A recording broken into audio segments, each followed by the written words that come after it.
Oh, Hanaki! Did you know that our souls are connected by fate?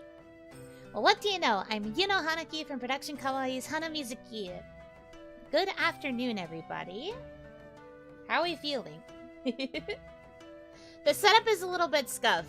I'm sorry it looks kind of ugly. But I didn't know how else to put the quizzes on screen. Because I assume you want to be able to see them, right? If you don't, that's fine. I can just take this off. Wheeling tired. I'm sorry you're wheeling tired. I get it, though. I'm also very eepy. Hope your day has been good. It's been a day. That's fine. We'll take it. It be like that, you know?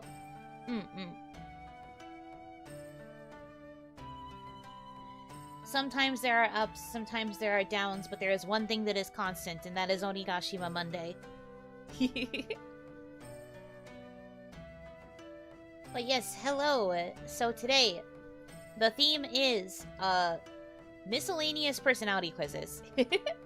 I gathered a few. Hopefully you guys can help me come up with topics for some other ones I can try to find quizzes for and take those. But yeah, we're gonna be taking some quizzes. Can you guys stop singling out the Sunday? Please? I explained multiple times why it had to be that. But other than that, it's constant. Stop! Man. I feel like I'm never going to be able to live that one down. Is that a Tales of Symphonia quiz? Yes! So it turns out there was actually an official quiz launched by Bandai Namco themselves, where Colette asks you questions and you find out which Tales of Symphonia character you are. So I figured we would take it because it comes from the official source, right? You want to take it? Okay. Let me get the link for you. I will post it in chat for anybody else who wants to take it. It looks like this is a promotion that they did to celebrate the Symphonia remaster. Yuno is Zelos? We'll see. But yeah, for the record, I don't know which characters are available on this quiz. There's a chance that we could get some characters that we haven't met in the canon story yet. If we do, wipe your memory. Do your best to forget, okay? Do your best to forget.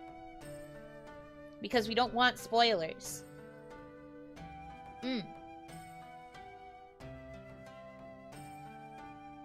But yeah, I guess if we are ready to get into it, I'll go ahead and start the quiz. I've had it sitting here for a while. The animation's really pretty. I don't know if you can see it very well because of how I had to crop this, but the feathers slowly drifting down is really, really cute. By the way, sorry for the outburst I had last night. That game broke my brain. Oh, it's okay. A Little to the Left is meant to be very relaxing, so it's kind of funny that it also led to us getting a bit frustrated, but maybe you should be using your gaming setup, but that's not OniMon. That's not the OniMon brand. But I kind of see your point. Man. Okay. I thought he meant use a controller.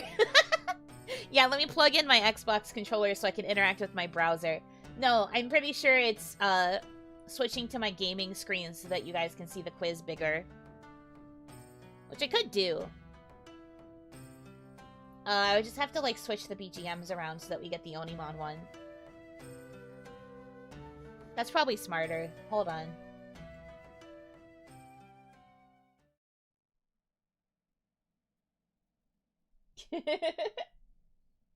Cause, yeah, see, the thing about it is that now I have to fix everything over here. Everything over here is messed up. It's all broken. Here I am. You know, don't go. Where'd she go? You know. I'm right here, sillies. It's okay. Alright, let me add the OniMon.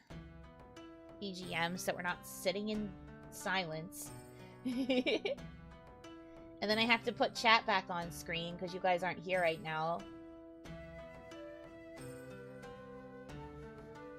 Luckily, I already had a pop-out window.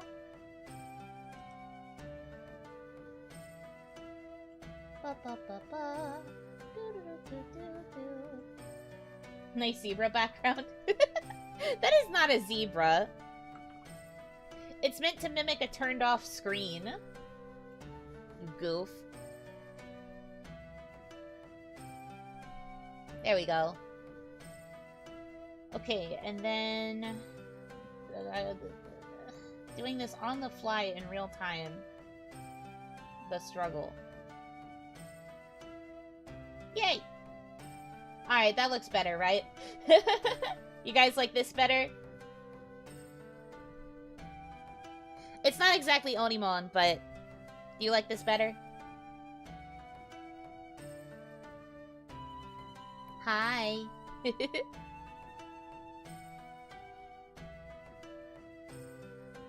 Okay. Alright then, let's get started on this quiz.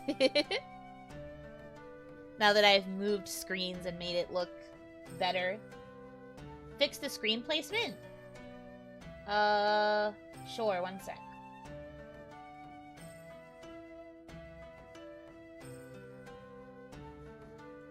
Isn't really much I can do about it in order for it to, like, stay where it needs to stay.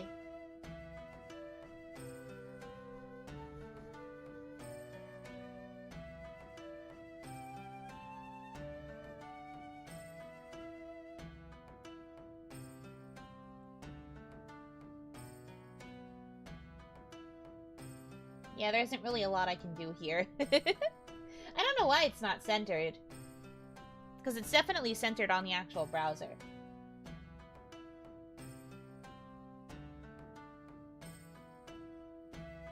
Oh, someone already took the quiz already? No! You're not supposed to be ahead of me! Alright, let me do this. Oh wow, she actually greets you. That's cute. Hello, I'm Colette, the Chosen of Silverant. Nice to meet you? It feels like we have met before. Oh, trust me, girl. Trust me. Trust me.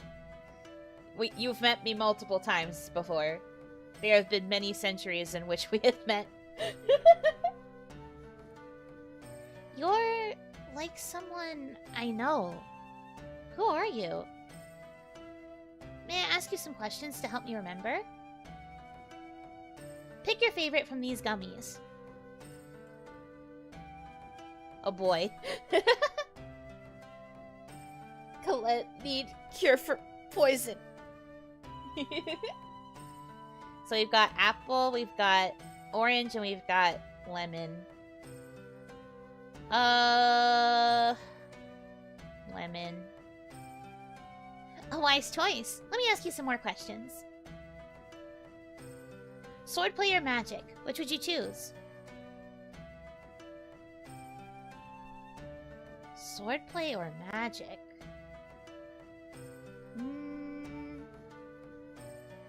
I mean, I'm not really a swordsman type. So, methinks that I would probably choose magic of these two. Which one do you think would be the most yummy? I do honestly think the lemon gel would probably taste the best. But apple gel could also be really good. You got different questions than me? Oh, I guess they're randomly generated. Magic. Do you struggle in hot or cold weather? Not the hot or cold question.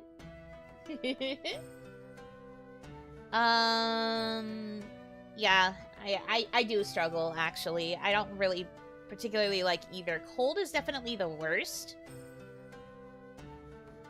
But extreme, heat is also not exactly the best either. I hate both. Do you struggle to overcome past failures? Overcome past failures. Bit of a heavy question compared to Whether or not you can handle hot or cold, or what kind of gel is yummy. Tough.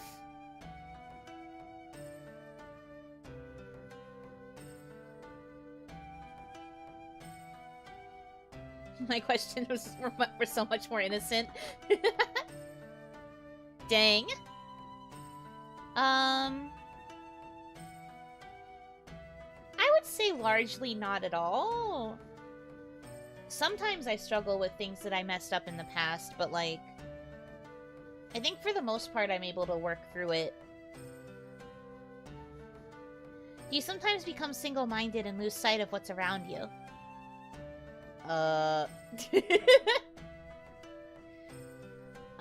Single-minded just means, like, fixated, so I'm going to say yes. Thanks for answering. With this, I can recall...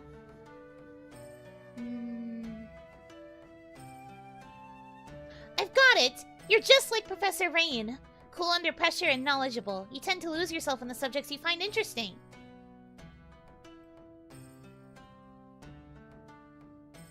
I am assigned Rain. I got Professor Rain. She's like you for real, for real. I got someone we haven't met yet. Erase it from your memory. Don't think about it. Don't think about it. I got Noish? Really? That's so funny.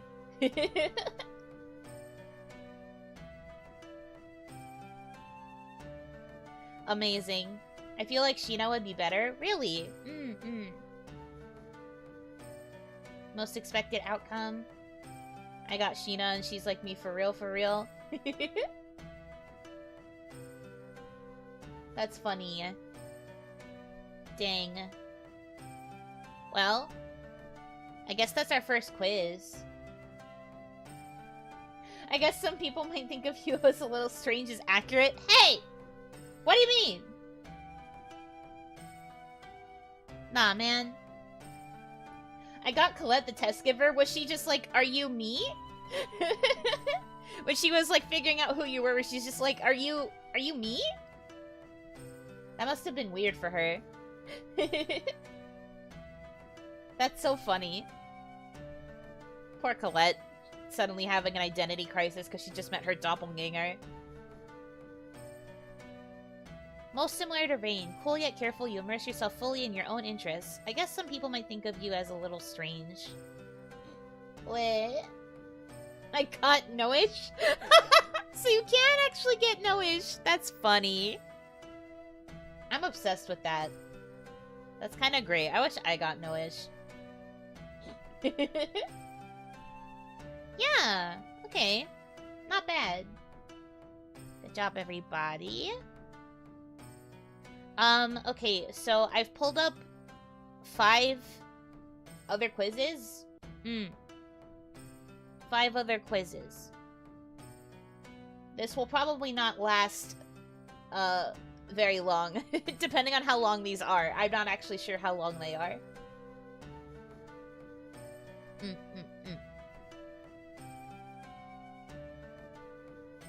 But once we get through them, I will take suggestions for other types of quizzes to try and look up. Just take them really slowly. You don't have to tell me twice. I do overanalyze and ramble for a very long time in between each question, so there's a chance this could last a while, actually. I sent one in tomorrow. Okay, I will look at it later. I can't look right now, but I will look later for sure. Hi, Yuno in chat. Did you study for the quiz? Yeah, sure. Sure did. I studied lots. 3 hours passed and Yuno did only 2 quizzes. Shut up! This isn't gonna become another tier list stream, okay? I promise. I promise. I'm normal.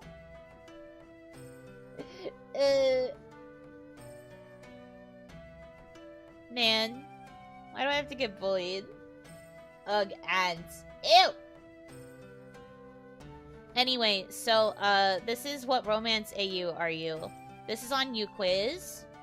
Uquiz is like the new Quizilla, like DeviantArt quiz site thing.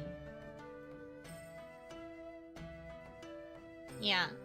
Lots of people use Uquiz because Uquizzes are like, sometimes they're like very unhinged. Some of them are kind of low-key, others are very unhinged. I think a lot of like, a lot of people tend to use it for quizzes and stuff.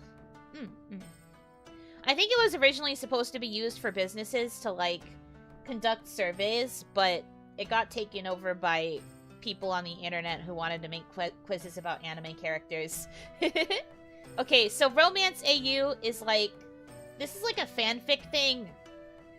But it's like, if you were to take your favorite character pairing and put them in an AU where you had them fall in love with each other, what AU would that be? Like, what alternate universe would it be? That's what AU stands for. It's very fanfic oriented. I figured, since you guys know that I write fanfics, and that I write in general, I thought, it would be interesting to expose what sort of AU I suit.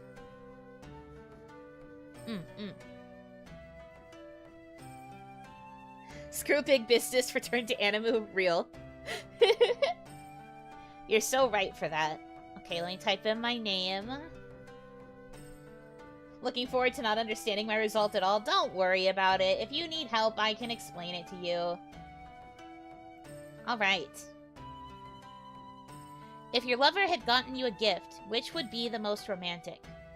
A bundle of flowers, hand-picked, cut and arranged carefully and wrapped in brown paper. There was lots of effort put into making this bouquet. Matching bracelets, cheap and homemade, but with your personal nicknames for each other spelled out in the beads. You can tell they are proud of it. A plushie that you two had passed while shopping. You had picked it up and cooed at it, but eventually put it down. Without telling you, they went back and bought it for you. Your favorite drink and sweet treat. They had casually asked for it a couple weeks prior and kept note of it to bring to you today. An appointment for matching tattoos. You had both been wanting this for a while. You needed to let the world know that you are each other's. Well, okay. Matching tattoos. I don't know about that. I usually think of that as a red flag in a couple, but that's just me. But that's just me. I don't know if I need any of that. So that one's kind of a no. The gift of my presence is enough, flips hair. Please! Man. Drink and sweet treat is honestly kind of cute. I like when people remember the simple things like that.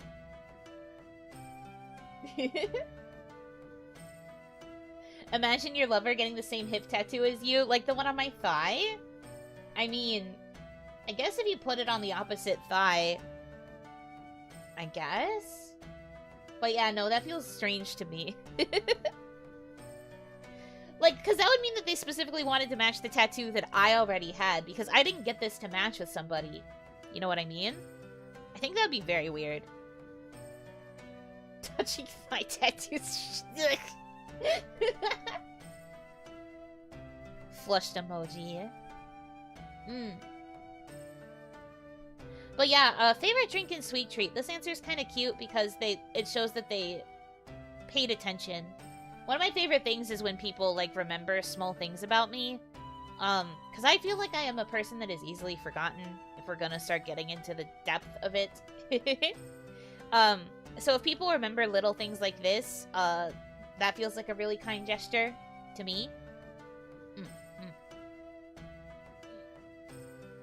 A plushie you two had passed. This one's also cute, because I do often pick up cute plushies. Not that I really need more plushies, though. But this one is probably another one that I would really like. Matching bracelets. I like the fact that it's homemade, but with the personal nicknames spelled out in the beads, that's a little bit... I don't want to say cringe, but it's just not my type of love language, I guess. I don't think I would be able to wear it out in public because it says that embarrassing nickname. Small things about you, so you... What the heck? What is this about? No. But this is true. Plushies can also be more eternal. A bracelet with Yunon on it would be cute. Yeah, but that's not a personal nickname. That's a nickname that I requested. Which is still very cute. This is true. But it would be like if it was like a nickname that only one person uses for me. It would be like if Reina Senpai and I got matching bracelets.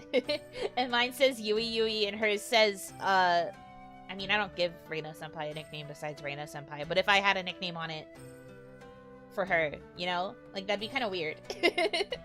I don't necessarily know if I want people assuming my name is Yui Yui. Big Braina. That would also be very silly for a bracelet. Call Reina Butt? That's not a personal nickname. You know his bracelet bead size? I am not. Do you realize how small that is?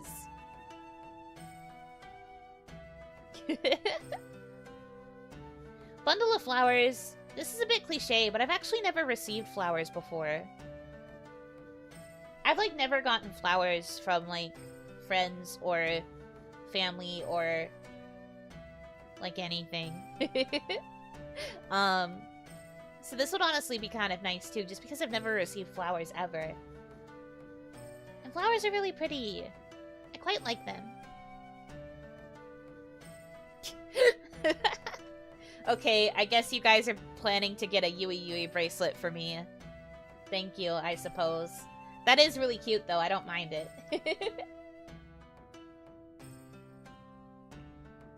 You, Ne-chan? Oh, am I the big sister now? Am I the big sister? You guys need a hug? Do you need me to give you some affirmations?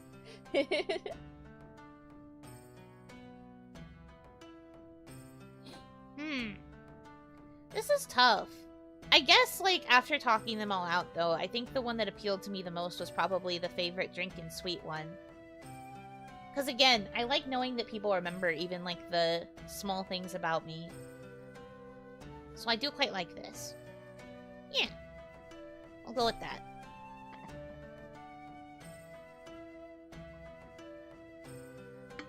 Whew. Okay, that's one question done. And we are approaching the 30-minute mark. Maybe I really can make these last a long time. Oh, thank you for the super chat. Thank you, thank you. Curse you, YouTube, blocking my flower sticker, Supa. Oh no. Sorry. I wonder why YouTube blocked it. YouTube's weird. Okay. How many times have you fallen in love? Many times with many people. You see beauty in everyone, and it's hard to not fall for even decent kindness towards you. Once or twice. You do not fall for others often, but when you do, you fall hard. Suddenly, your life is only about them. Very few times, and you often are oblivious and do not realize that you are in love.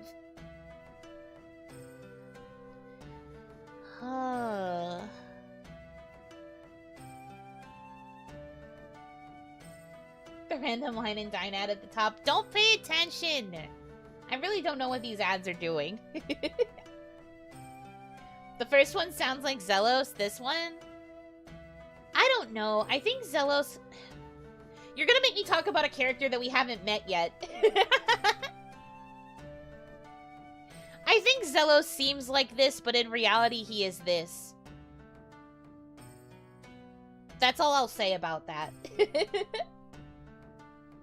I think his facade is this, but he's really this. Who is Yuno? I only know Yui Yui. Thanks, man. That's me. That is me, according to Reina Senpai, anyway. I fall in love with Yuno every stream. Aw, thank you. I appreciate that.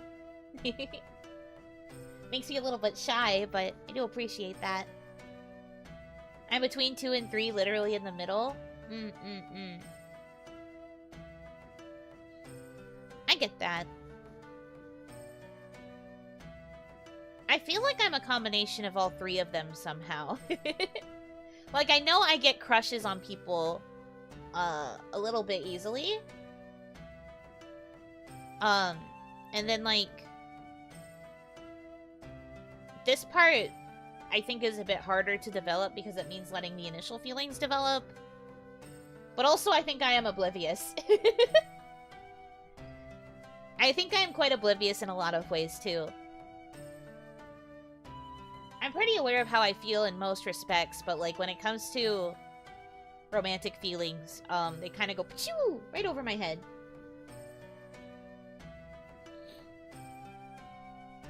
Do anime crushes count? I would say so. So that, like, amplifies the amount of people in this box, because it's mostly anime crushes. All of these anime characters, man.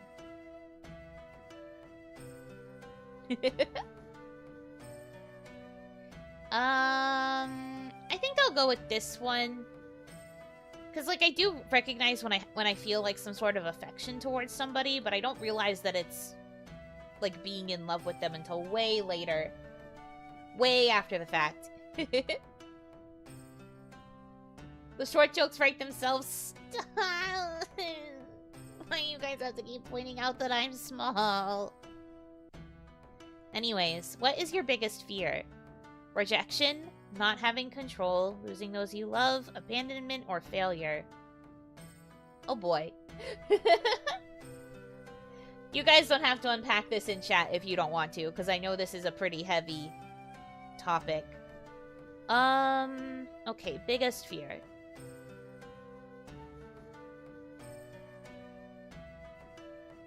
All of these are kind of like... See, I feel like rejection, losing those you love, and abandonment should be like a package of 3. They are a buy 2, get 1 free deal when it comes to fears, you know? Because, like, abandonment implies being abandoned by people that you love, so you're losing them. And same for rejection. Rejection means that you could be rejected by people that you love. They literally come in a set of 3. I don't know why they are separate.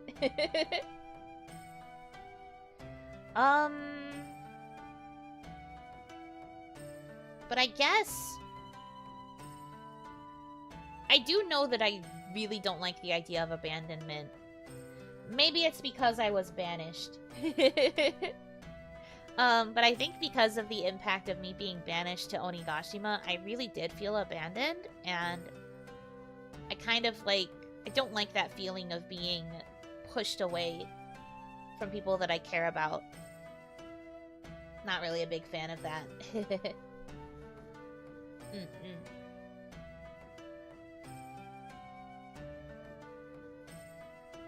People who didn't pick not having control once their controller batteries run out. Please. That's true. Just like, oh no, I don't have control. Okay. Choose a date. A movie night in, sharing a blanket together, huddled together, and listening to their familiar heartbeat, because it is something that the both of you have done more times than you can count. Affair. Hearing your lovers laugh will never fail to light up your entire night, holding their hand on rides, sharing strange food, and riding on a Ferris wheel will always hold a special place in your memories. An aquarium. Taking many photos, seeing and learning things that you never knew before, silently watching in awe alongside your partner as the jellyfish mindlessly float behind the glass. An art museum. Studying the meaning behind paintings, bouncing back and forth theories, and leaving together filled with inspiration and love for humanity. Ice skating. Falling down with your partner and showing them your vulnerability. They smile and pick you off the floor, holding you steady as they guide you on the ice. This is where I expose myself for loving romance, because all of these are so cute! I think for me, it's between a fair and an art museum. They're all so gucky, and that's why we like them! You should expect guck. This is literally a quiz about giving you a romance scenario. See, I've always really loved fairs. I'm actually quite a thrill seeker. I love, like, tall, crazy roller coasters. I love, like, thrill rides and things like that. I love that stuff. So much fun. So for me, a fair has, like, a lot of things that I love, which is, like, big rides and, like, big, insane amounts of food. The Oni lights guide you back to me. Oh, thank you for gifting a membership. I appreciate it. Make sure to thank them if you got a membership.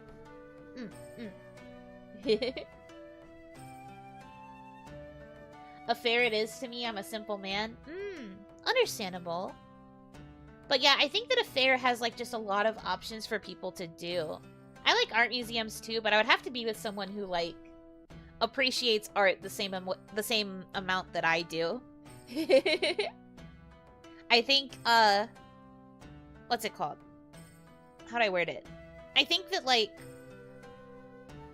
these kinds of dates, like the art museum dates, really only work if you're with someone who's also quite creative. Lovely. Thank you so much. Oh, KJ, thank you for the $5. Don't worry, Yuno. No matter what, we won't abandon you. You could say that we're never gonna give you up, never gonna let you down, never gonna run around and desert you. Thanks. Imagine.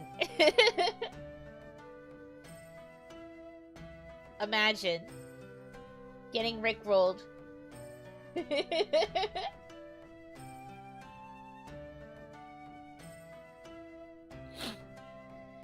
That's crazy.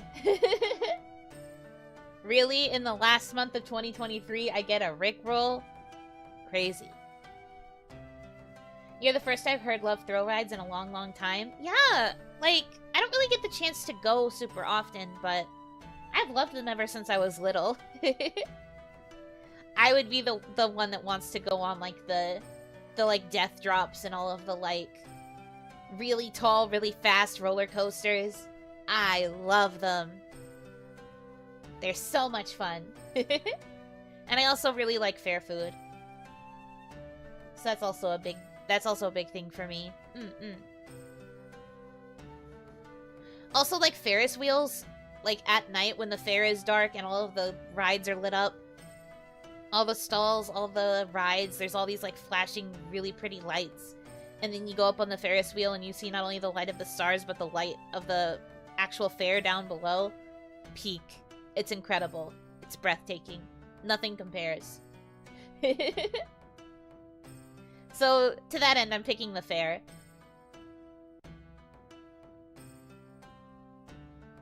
Choose a love language. I don't ride rides, but I'm really good at the game booths. Ooh. I would need someone who's good at gaming. I'm not particularly good enough at winning to get prizes, but that's really cool. I envy people who are good at it. Especially because a lot of fair games tend to be rigged. Ironic, I know. Okay. Choose a love language. Copying their speech patterns, making playlists for them, listening to their every word very carefully, making your partner their favorite meal, helping your partner with their homework, or bickering and teasing playfully. I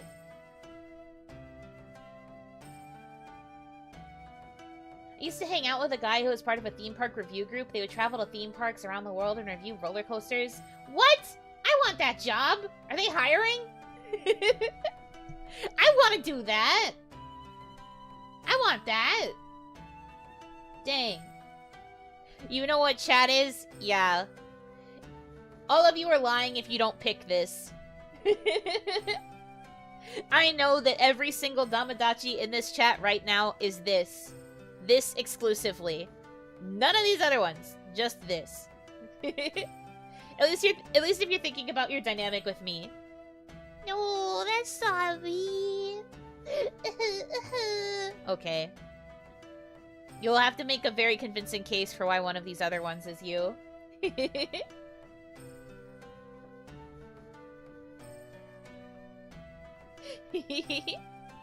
say it with love, I promise. That said, I think mine is this.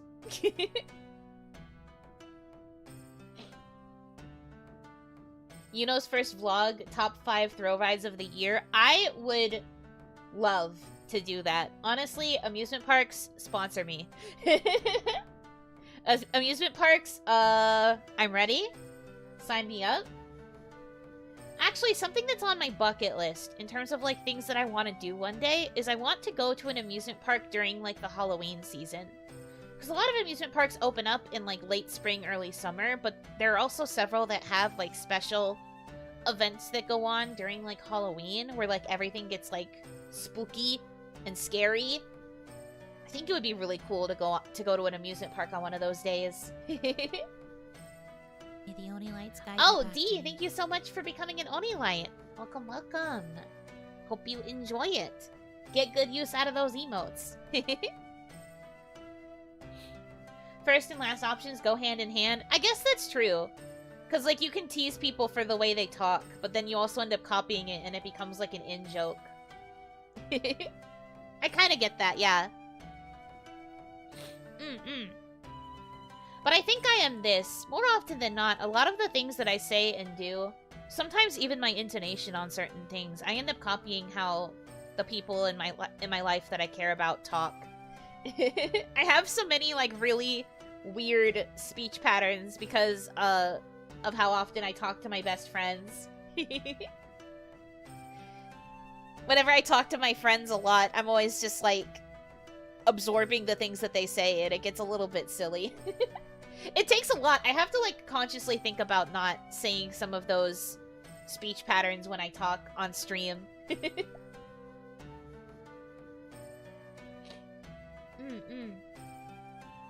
They hire actors to scare the park guests anywhere? Exactly! That's why it'd be kind of fun. I think it'd be cool to see, like, all the costumes and all the makeup. I don't know, I just think going to an amusement park like that when the vibe is completely different, especially because it's open really late at night, so you're getting to ride all these cool rides late at night that are super scary, and then you're getting scared on all sides. Ooh, sounds really fun.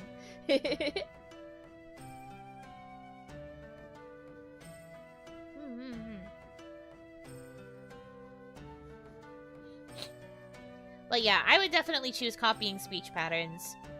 I like the funny words that the people in my life say. And so I end up mimicking it. It's a sign that I am listening, though. So technically, this is also a combination with this, because I do listen very, very well. I'm more of a listener than I am a talker. I've mentioned this before. I'm not really, what's it called? It takes a bit for me to initiate conversations with other people. I like it when other people initiate convos, because then I can, like, listen to them, and I learn things about them. This isn't multiple choice. I know, which is why I'm choosing the one that I think is the better of the two. But for me, personally, these do go in hand. Alright, we're halfway. Wow, crazy. Man, I really am gonna make these quizzes last. Bleh. You also remember lines in Tales of games and say them for fun, so I'm not surprised. I looks away. Looks away. Okay, ahem. What do you find most attractive? Their actions. Words mean nothing to you if it isn't proven. You love when somebody truly shows you that they care by consistently being there, by how they defend you when you aren't around. Knowing that you both know each other better than anyone else could. Finishing each other's thoughts, knowing their preferences, and devoting more time to each other than anyone else. Possessiveness. Knowing that they care deeply about your safety, both physically and mentally, that they will do anything to protect you from any harm. Words. Poems, love letters. Simply I love yous go very far for you. A gentle reminder that you are loved will never fail to make you fall even harder. Understanding. They know when you don't feel like talking, when you need to just sit in silence, when you need to rant, when you need advice. They can read your emotions like a book. Ugh. This is tough. Although instinctively I go to words. Actions! I could go with or without those. Finishing each other's thoughts. That's not necessarily an attractive thing for me. I do like knowing I'm on the same page with someone, but I don't particularly need that. Possessiveness? Not really into it. Understanding is probably also one that I do really like. Having a person that can just, like, sense what I need without me having to necessarily express it is kind of nice, but I also just think that, like, being able to say it in words is really, really a positive. Because sometimes I am not good at picking up on signals. I'm not good at picking up the more vague signals a lot of the time. So for me, I really like when people can be, like, straightforward with their words.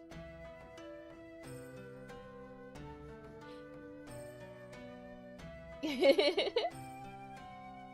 see you guys love number 5 the most.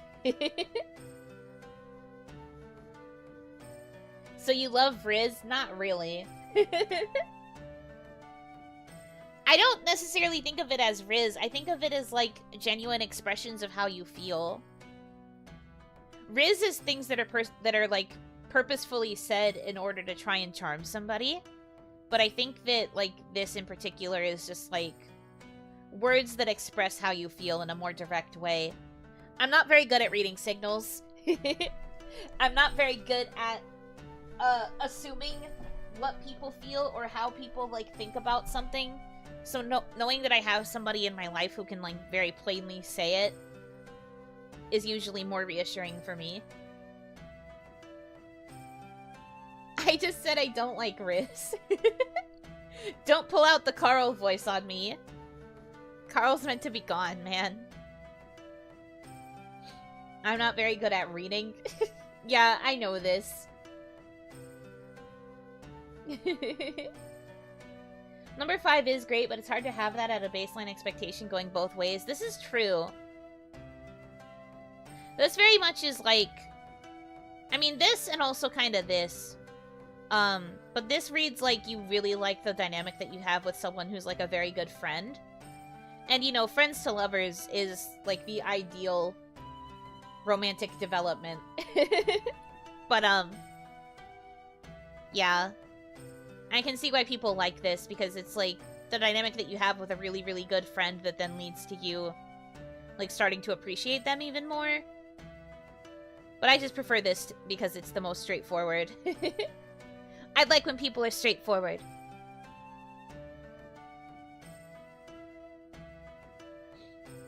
Three is a red flag for me. Oh, the possessiveness? Yeah, I kind of get it.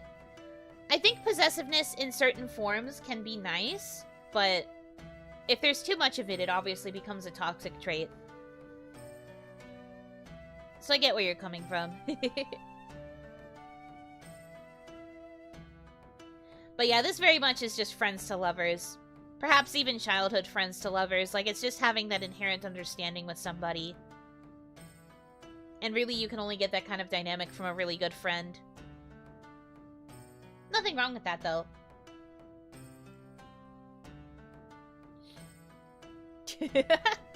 What is your current relationship status? That's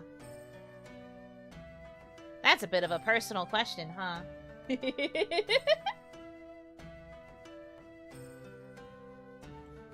I'm single.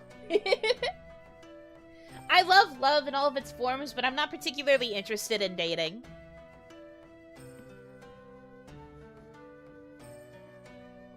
Simple as.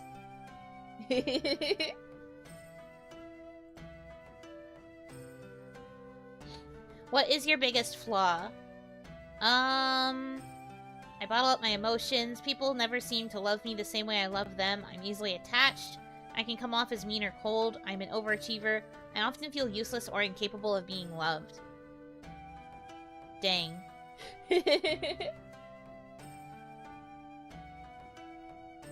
Let's see.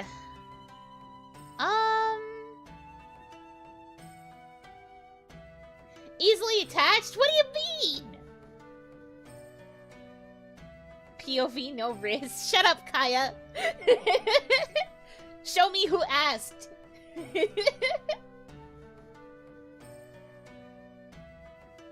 Is there an all of the above? I wish. I do feel like I feel a lot of these pretty regularly. That last option? Oh, is this one hitting? Often feel useless or incapable of being loved. Understandable. I think for me, it's bottle up my emotions. I do have, like, a lot of emotions and a lot of things that I keep to myself a lot of the time. Mostly because I feel like I don't want to bother anybody, and I feel like it's a lot to unpack onto somebody who doesn't know what they're getting into by asking me how I'm feeling. So I tend to just, I put it in a little box. I put it in a box and I tie it up, and I'm just like, okay. Don't have to worry about that anymore.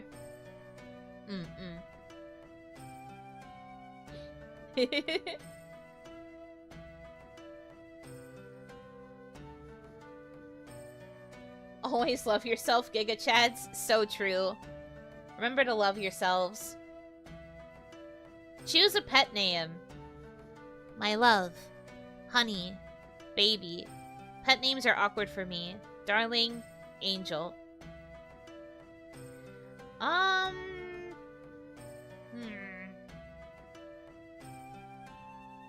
All of these are kind of cute in their own ways. Where's Spark? What do you mean? Spark?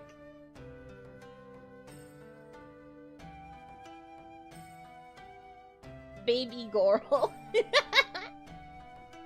Yunon. That doesn't count. That's just a nickname. That's not a pet name. Pet names are specifically, like, names that don't necessarily refer to the person's name. It's just like an affectionate name that you give them. I prefer Honey Bun. Ugh. Honey Bun reminds me of, like... That feels like something an uncle would, like, call their niece or something. That doesn't feel like a romantic name. At least not to me. Pet name Poochie. You guys just start listing the names that Colette has named the dogs in Tales of Symphonia so far. Honey or Sweetie? Sweetie is honestly a cute one. I don't know why that one's not on here.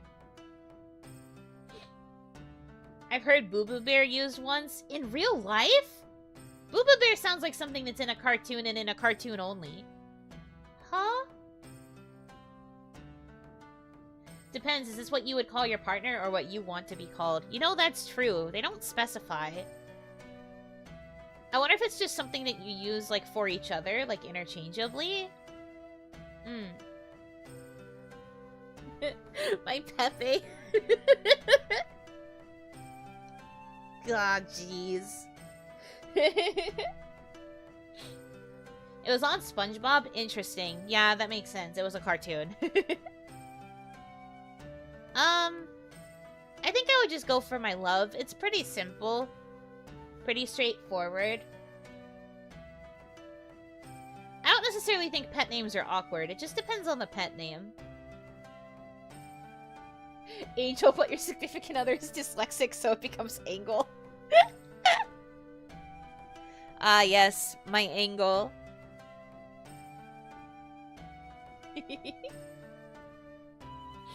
But yeah, no, I would choose my love. Okay.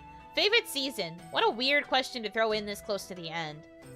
Well, my favorite is spring, so pretty straightforward again. I quite like spring.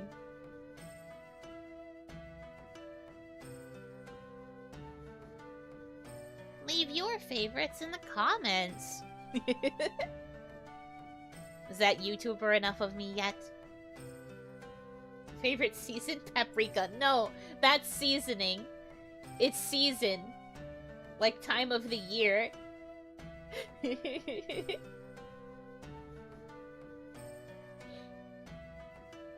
But yeah, definitely spring for me. Lastly, do you read fanfiction?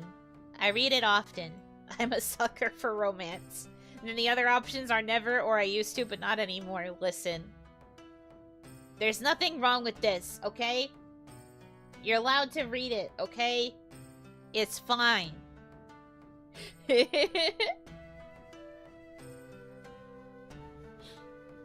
It's no big deal. The most immediate click. Leave me alone. I can't help it. Why would I hesitate? Obviously, I wouldn't be taking a quiz like this if I didn't, like, have a brand of being the fanfiction one.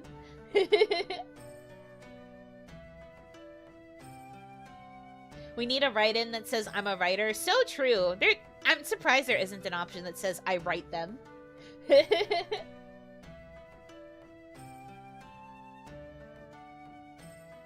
Alright, well, this is the last one, so... Oh, this is one of those, like, optional fill-in spots. I'm good. I'm not filling this in. Waste of time. Best friends to lovers AU. Dang it! How did I know? How did I know I was gonna get this? You know, actually, I'll read the description for this real quick and then I'll go into a story, but let me go ahead and read this. Best friends to lovers AU. Possibly the most beloved trope of all time. The main characters start as friends, and they eventually fall in love. You are in love with familiarity. You love a person for who they are, not for what they provide for you, not their looks. You tend to devote yourself to one singular person and always look to them for comfort and companionship. You can be naive at times. The line between platonic and romantic can be blurred for you. You are in love with mundane things, sitting on the countertop and chatting about your day with your significant other, baking a cake together that turns out terrible, waking up next to someone and knowing that they are yours forever. Man. Enemies to lovers AU for me? Aw, man. That's cute, too. Enemies to lovers can sometimes be really good. But okay, the story I wanted to tell. So, as I'm sure you guys know, I've been working very, very hard on some, like, roleplay scenario videos, behind the scenes. They're coming along very well, by the way. But, when I was first presenting the ideas that I worked on with the Damadachi during that first writing stream, I presented it to management, and we were trying to figure out, like, the best order to do things in. Oh! Reina-senpai! Hi, Sunrays! Welcome, welcome. But yeah, so, when I was presenting the ideas to management, they said that, my vibe best fits best friends. They said that I really suited the, like, energetic childhood friend personality type. They felt like it suited me the best from, how I present myself on stream. So I have been coded as a best friend character since practically the beginning.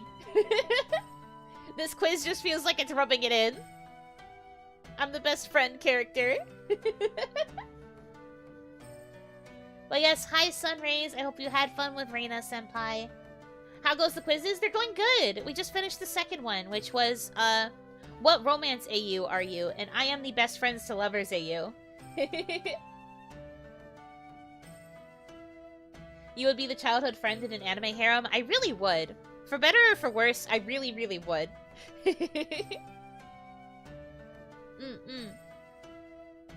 I would be the childhood friend, it seems. The Osanana Jimi. Sunraid! Hi, Wayna. I wonder what everyone else is. I can link the quiz if you want to take it. Haha, friend zone. Be quiet, Kaya. What am I? I'll send you the quiz. Hold on. I linked it earlier. Let me scroll up. I gotta get the proper link. Da, da, da, da. Well, actually, maybe I'll just do... Yeah, I can just get the link here. I can't read. Anyway, for those of you that just came in, if you want to take the same quiz, it's here. But yeah, I am the best friends to lovers. I saw a few people get enemies to lovers. I saw a few people get fake dating. There are a few options, it looks like. But yeah, it looks like I am best friends to lovers. Which, fits. Management has also said I seem like the best friend character. I do love that for me, though, because it's also one of my favorite tropes. I love childhood friends to lovers. Bet Kaya got enemies to lovers? I don't know if she took it, because she wasn't here when I shared the link. But I guess she'll be able to take it now, and we'll find out later. Okay.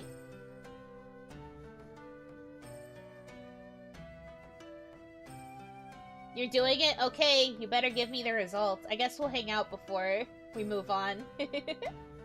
I like enemies to lovers. A lot of good anime with that trope.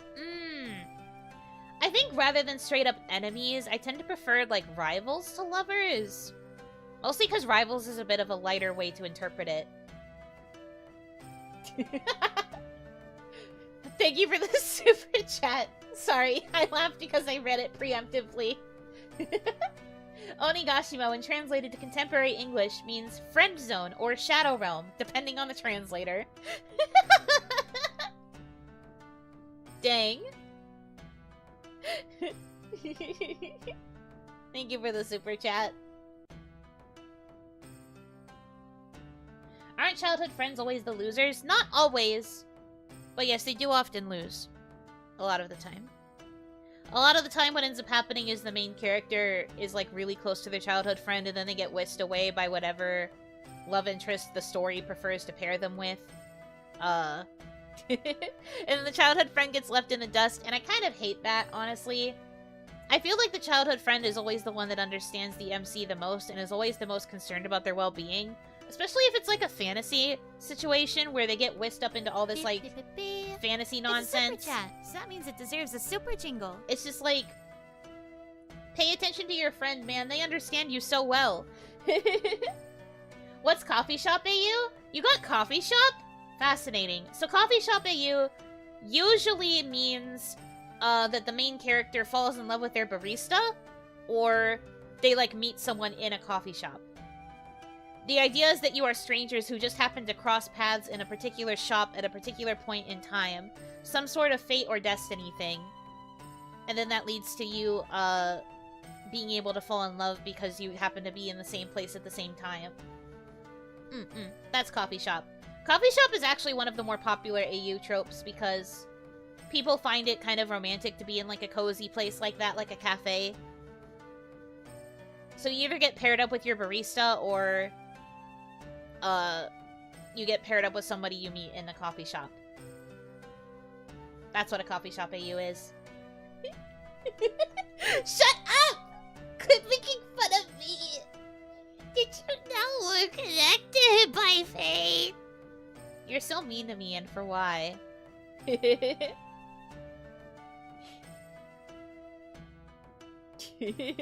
She managed to misspell you. It's true, it be like that sometimes. Connected by the pumpkin spice. Yes, exactly. But yeah, coffee shop AU is basically a way of, like, you are strangers, but you meet by fate, or, like, by chance in a particular place.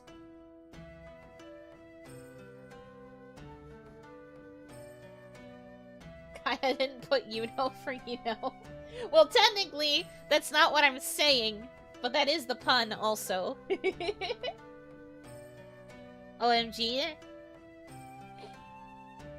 Did you get your result, Reina-senpai? What did you get?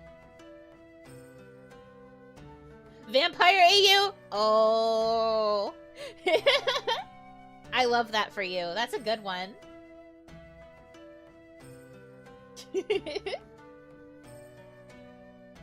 Heck yeah. I like that.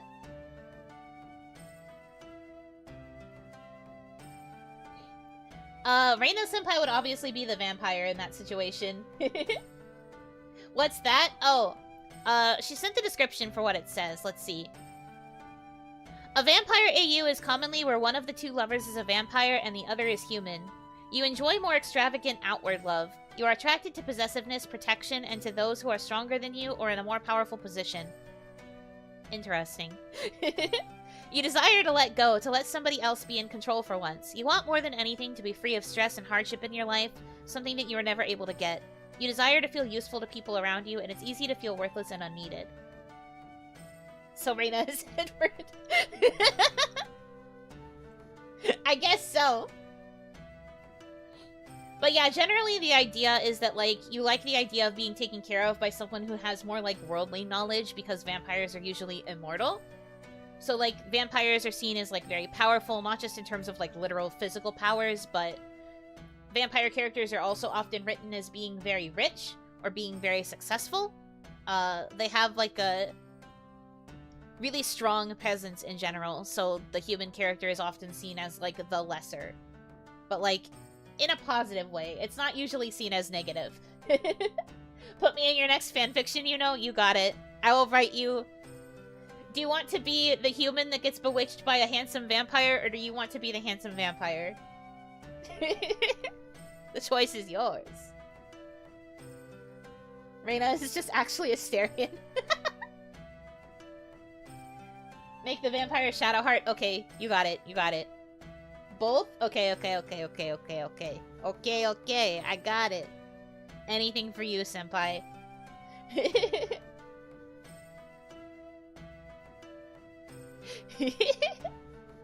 That's fun. Okay, so Kaya got coffee shop and Reina senpai got vampire. I love that. It's pretty epic. So it looks like everyone got, or well, everyone, the 3 people that have taken it got different answers. There aren't a lot of, like, alternative options, though, so there's a chance there would be some repeats. Yikes, I got Hanahaki. Oh no! Not Hanahaki. That one's kind of sad. For those of you who don't know, Hanahaki AU is usually focused on the idea of unrequited love. Unrequited? Unrequited? Whatever. Unrequited love, where Hanahaki is a type of disease, or like syndrome, I suppose, where when you experience love for somebody and you have to try and keep it to yourself, it gets very, very difficult over time, and it causes you so much, like, pain and suffering that you basically grow flowers inside of your chest, and you cough them up because keeping your love back is so painful.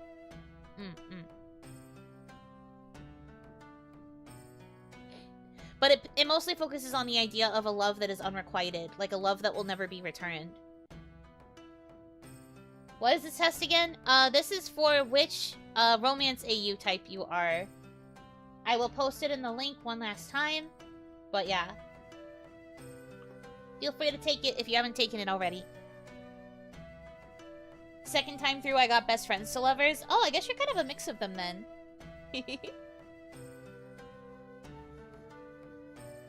Yeah, the flowers burst from the mouth. Like, it's the love that you hold on inside that manifests as flowers. A platonic love AU? No. It's actually usually when, like, a character loves someone else, but that person gets together with another person.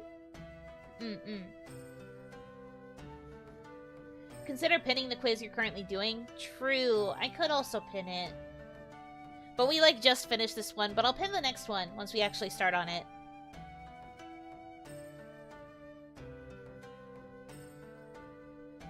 Best friends to vampires. I love that. Wait.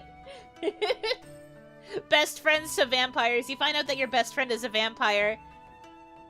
And since you don't want to leave them because you know that they are going to be cursed to a life of immortality, you just beg and plead for them to convert you into a vampire so that the 2 of you can be vampires and be immortal forever. Romantic. The coffee shop to vampire AU is real. Okay, coffee shop. So, you meet someone who asks for a strange order that involves a lot of, like, tomato juice. You, the Cuban barista, are like, why does this person always come in and order an insane amount of tomato juice? It looks like they're adding even more tomato juice to their cup. I wonder why. But in reality, it's the vampire adding extra blood so that it tastes better to them. And then they're like... they're, like, always looking at the barista like, wow, it's always so nice that they are willing to put up with my tomato juice order. Or the barista is the vampire? I mean, I guess. If that's the case, if the barista is the vampire, then it's probably one of those 24/7 cafes where it's open, like, insanely late at night because the barista can't sleep anyway, because they're a vampire. And then there's this, like, one human who's always, like, really stressed out about, like, last-minute assignments or last-minute work that they have to take care of in the middle of the night. So they are one of the few late-night patrons, and it leads to them having a relationship. There are options. The world is your oyster, you know? You can make anything work. So a Waffle House. That's not a cafe. That's a diner. That's different. By day they serve coffee. By night they serve blood to other vampires. Yeah, that's crazy. Man. Alright. Let's do a different quiz. Where you're getting quite caught up in the AUs. Not that I particularly mind, because I do love talking about fanfic tropes, but I feel like we can save this for another stream.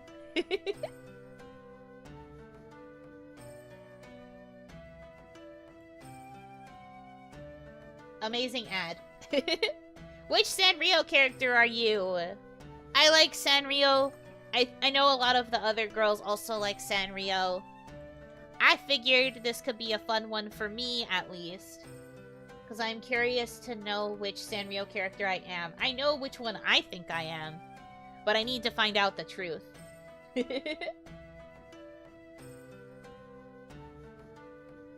Alright, let me do this and let me pin it. Let me pin it.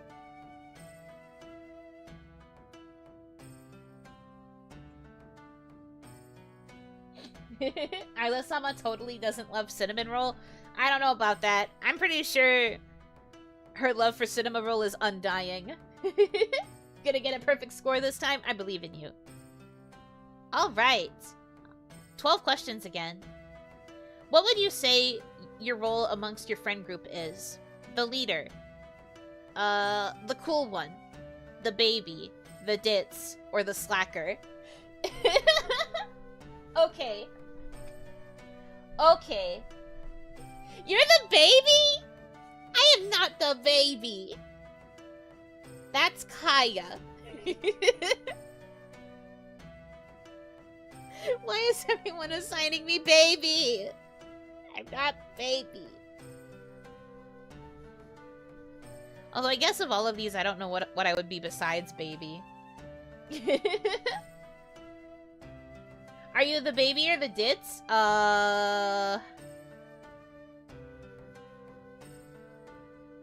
With all the love in my heart, I think Ranchan is the ditz. I think... Man, it's tough.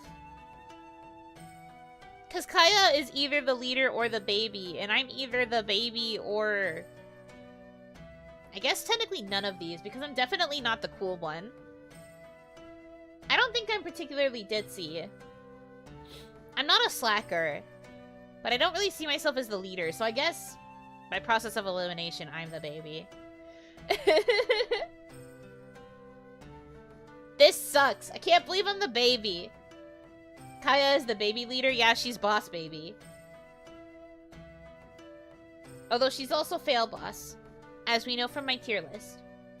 By order of elimination, you're the baby. Ugh. I hate it here. I'm only picking baby because none of these other ones fit me, okay? That's all there is to it. It's the only reason. What are your favorite types of pets? Something unconventional. Cats and dogs. Don't care as long as it's tiny and cute. None. For me, it's cats and dogs. Those are my favorites. Something unconventional, so like anything that's not a cat or a dog. Don't care as long as it's tiny and cute. I guess means you like all animals as long as they're tiny. Probably more like rodents or like rabbits and stuff. Or none. But for me, it's cats and dogs. You should see if there's a Show by Rock personality test. Oh, true. Though that one would only make sense to my members. Maybe I will find a quiz for that, and I will post the results in my members tab. Because only my members watched Show by Rock with me.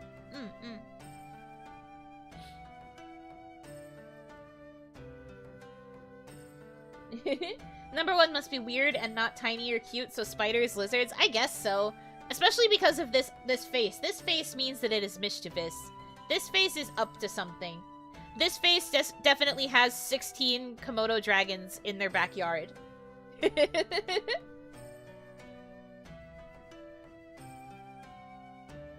Scary movies. Scary things aren't my cup of tea. Love them. Don't really care either way. A movie's a movie. Eek. Don't even mention them. Scary movies. I don't really go out of my way to watch scary movies. I don't watch a lot of movies in general. So I guess technically this, because a movie is a movie. But I don't go out of my way to watch scary movies. I'm not big on movies in general, though, so I'm just kind of here. You said that you're a baby with horror. I am a baby with horror games. I am not a baby with, like, other aspects of horror. If there is enough, like, depersonalization to where I am not affiliated with the narrative or it is not first person, I can usually handle it, kind of. Jump scares are just the thing that scare me. And if it's, like, a first-person horror game where it's, like, my perspective... don't like it.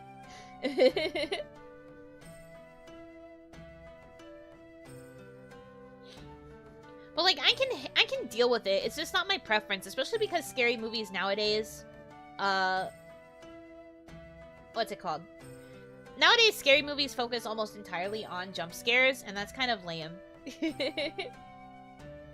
Dissociation from the material, yeah, basically. Yeah, I'm not a fan of horror, but I don't hate it either. I agree.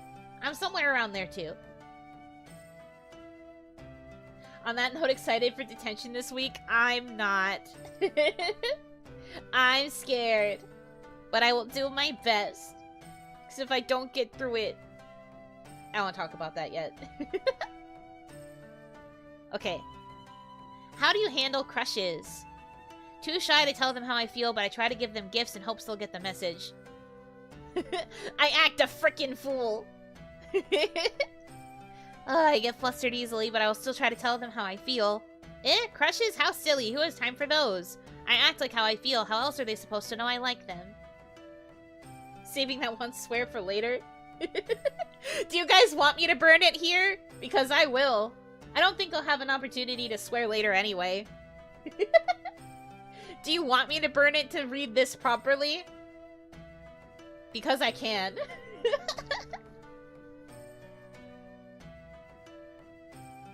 Just swear more all the time. We're getting there. I have to, you know, I have to warm up to it. Okay. All right. I get it. I have to give this its proper respect, okay?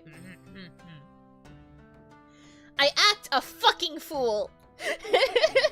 I am off my shits for real. I just go unhinged and I'm full throttle.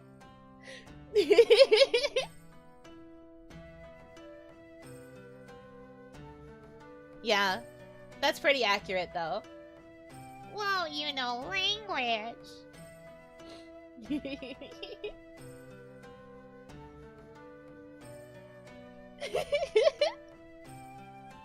Yeah. No, yeah.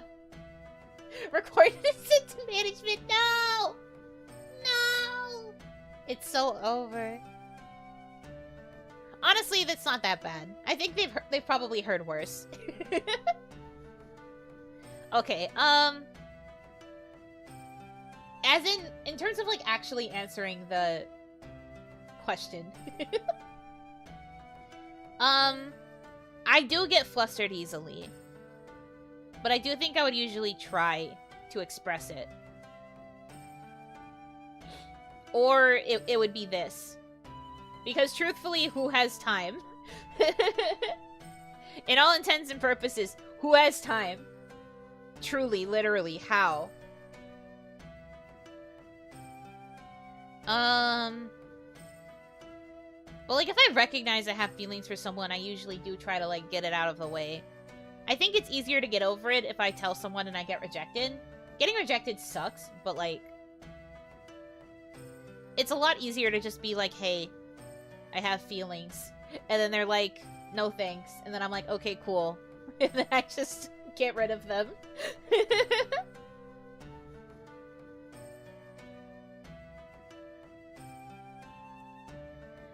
I think I would do this, yeah. It sucks, but you feel liberated after. Very true. You get rid of them, not the person, the feelings. I get rid of the feelings. Oh, this is Sanrio Danshi. I recognize this boy. He's from Sanrio Danshi, and he's voiced by my favorite Seiyu. I know you. I never finished Sanrio Danshi, I don't think. I tried to watch it. I kind of liked it, but I never got, like... I don't think I got any further than episode, like, 3. But Sanrio Danshi's cute. Cute concept. It's literally an anime about a group of boys that all become friends because they realize that they all have a favorite Sanrio character. And they bond because they are high school boys, and most people are like, ew, why do high school boys like Sanrio? Well, like, Sanrio boys is cute because, you know, they all encourage each other to love their Sanrio favies. It's cute. I thought Amuro Rei was the only Sanrio human. Not true. Especially now. They came out with that, like, Sanrio Kingdom, Sanrio Knights, whatever they're called. There's, like, this new group of, like, Sanrio, like, male characters that are meant to be, like, the guards of the Sanrio characters. I think. I don't know that much about it. I only saw some of the designs. The Sanrio BL anime? Is it BL? I don't think it's BL. I just know that they were dudes that liked Sanrio. I don't know if it was BL, though. I really don't remember. Because it aired, like, a long time ago.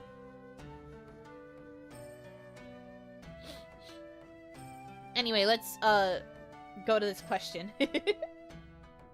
Someone hurts your friend. What do you do? Give them a piece of my mind.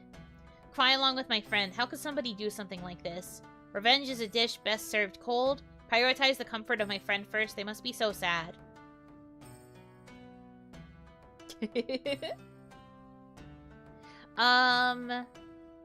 Okay. Someone hurts your friend. If I found out that a friend of mine was hurt... It depends on, like, hurt, right? If it was, like, violence, I think I would probably also, like... I would probably give them a piece of my mind. I would definitely, like, be ready to commit a violence back.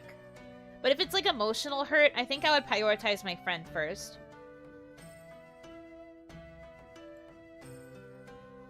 Yeah, it really depends on the context for this one.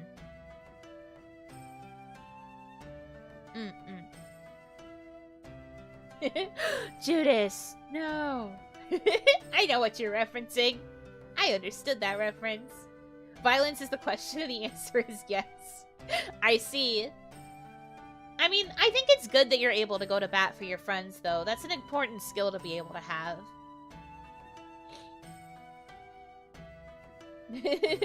For the sake of argument, let's say Reina-senpai is hurt because her pudding got wasted. Okay. I would probably focus on comforting her then.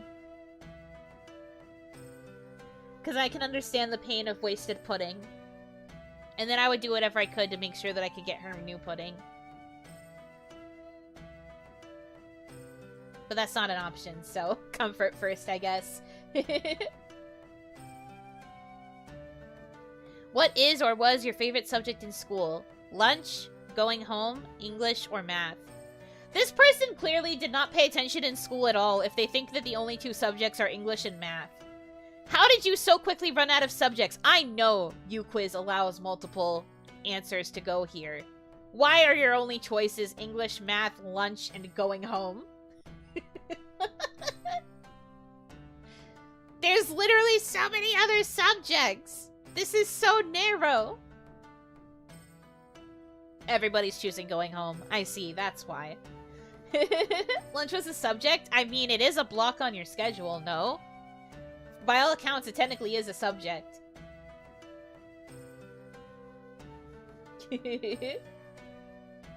Every subject in school is an extension of English or math. You know, I never really thought about it like that, but you might be right. You might be onto something with that one. That's funny. You know, I got Kitty. I won my fave Kitty. Aw, yay! I'm so glad you got Hello Kitty. I have to see if I get I have to see if I get Pom Pom Pudding. I need my beloved puppy. My puppy. I require him.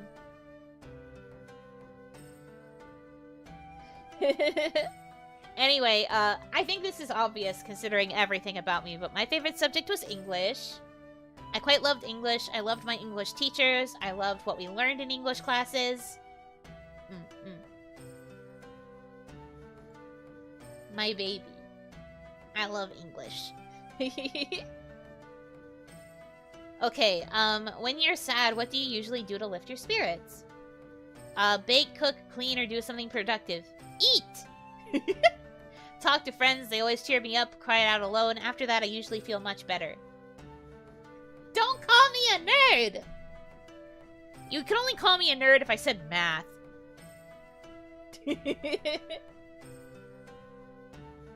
Eat, smile. Honestly, that do be me.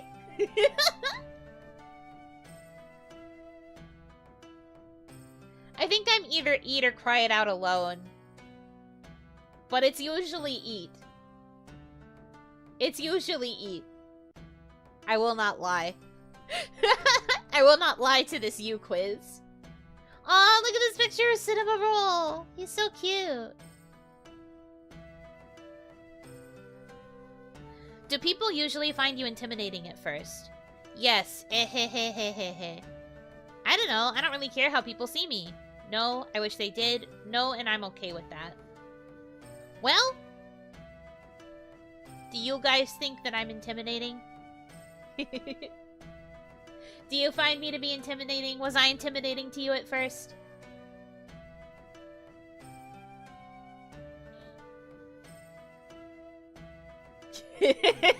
Moai.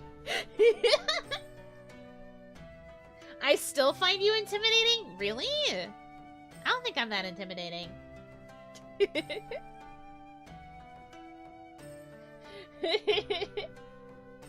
Majority are no so far. You're as intimidating as a plushie with a plastic knife.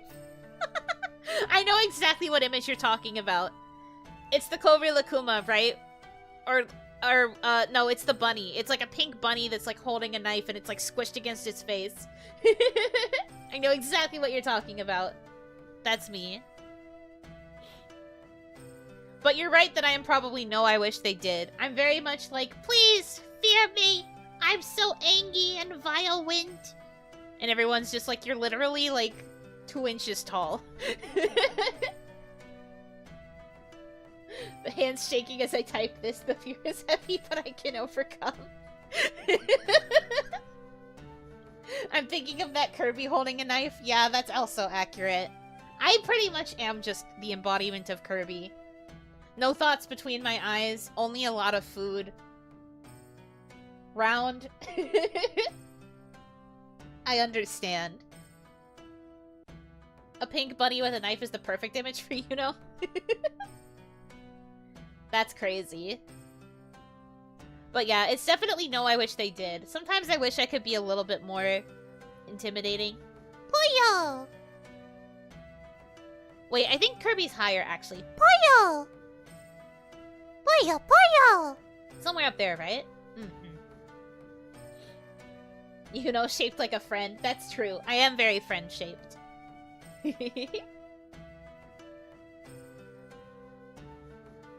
I mean, yeah, Kirby lore-wise is kind of scary, but also, he's cute. You just said the Spanish word for chicken? Okay, but that's also the sound that Kirby makes. Kirby makes that noise. That's his little sound.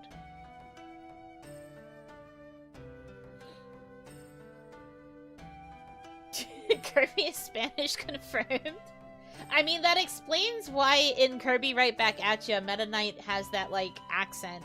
You know the one. Anyways. Next question. What is the quickest way to your heart? Food! Be kind and say you love me at least once a day. Take your time with me. I have no heart. Be cool. Woo me. Impress me.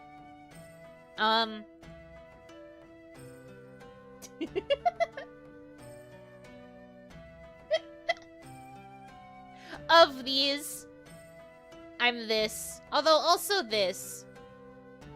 I think instinctively though, since I wanted to click this, I'm probably this. No, you guys are saying it! I'm gonna explode! Embarrassing!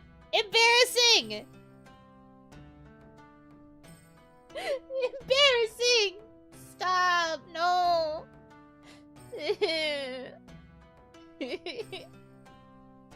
That does make me happy, though.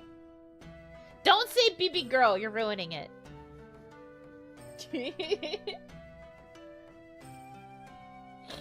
But no, this is what I mean when we go back to, like, the Romance AU quiz with the, like, words of affirmation thing. I love hearing it directly. Because more often than not, if I don't hear it directly, I will assume that it's not true. So, like, for me, it's good. As long as it doesn't get, like... Don't say it out of obligation. Say it because you feel it. You know? Or just, like, take your time. Because this is also important. Let things develop in their time. Let it grow slowly. I think both have their value.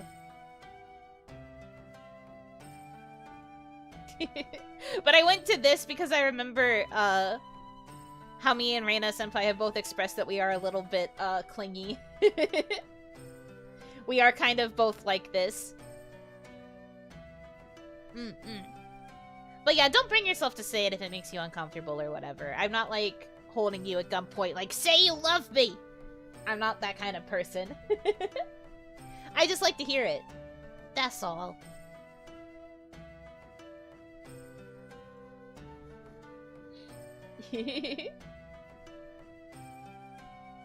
What do you like to do in your free time? Housework. Hang out with my friends. Brood. Sleep. Or eat. Play sports or go exploring outside. Engage in my niche interests. Niche interests. I'm being held at fan point. Amazing.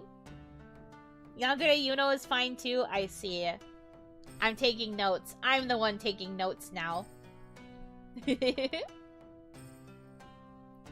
But yeah, no, for me, instantly it's engaged in niche interests.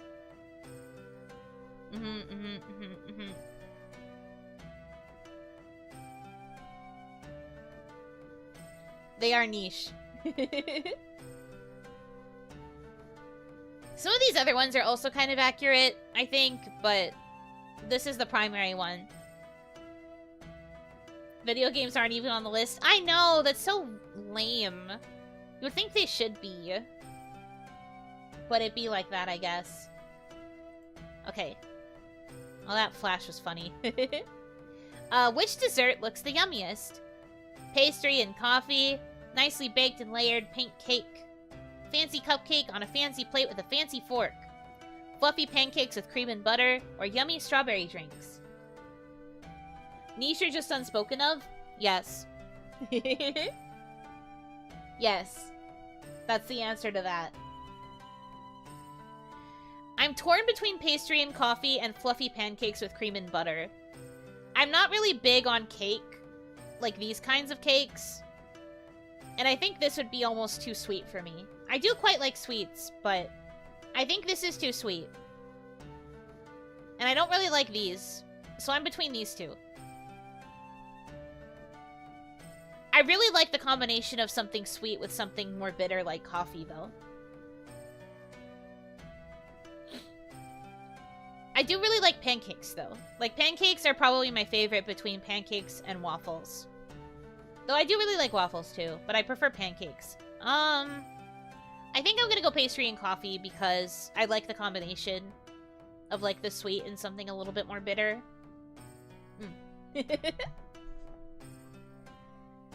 Okay. But Yuno is sweet enough already? I should hope so. That's why I don't think I need to ingest more sugar. Although I really like the aesthetic of this. I would go to a cafe like this just to take the cute pictures, and then I would probably have somebody else eat the dessert. I'll be like, okay, I got my pictures for the social media account. Go crazy.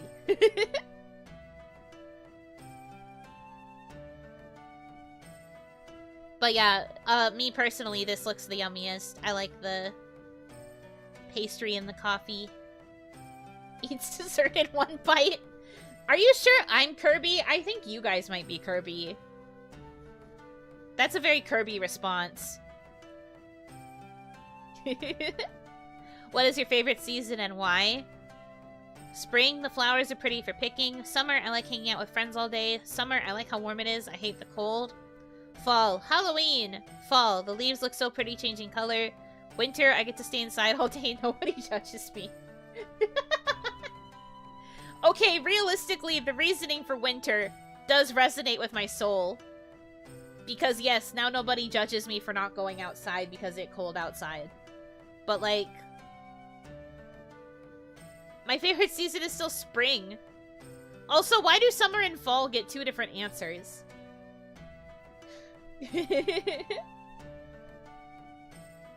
This quiz is weird. I feel like there should be two for each.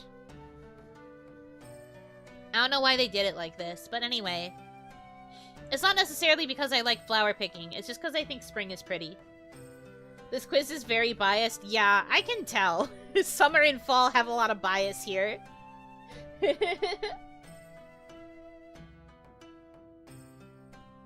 But okay. Just gonna go ahead and pick spring. What do I get? My melody! Interesting. I wasn't expecting that.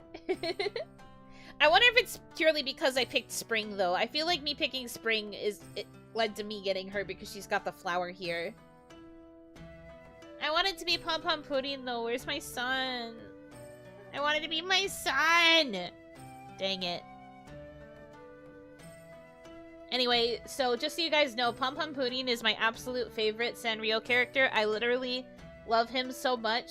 He's my favorite little guy. I care about him so much. I literally have a Pom Pom Pudding kigurumi that I love to wear in the winter because it is so fluffy and comfy and it's very, very nice. Anyways, I love Pom Pom Pudding. My melody is cute too, but listen to me. I love Pom Pom Pudding, okay? Listen. I'm in your walls right now. I love Pom Pom Pudding.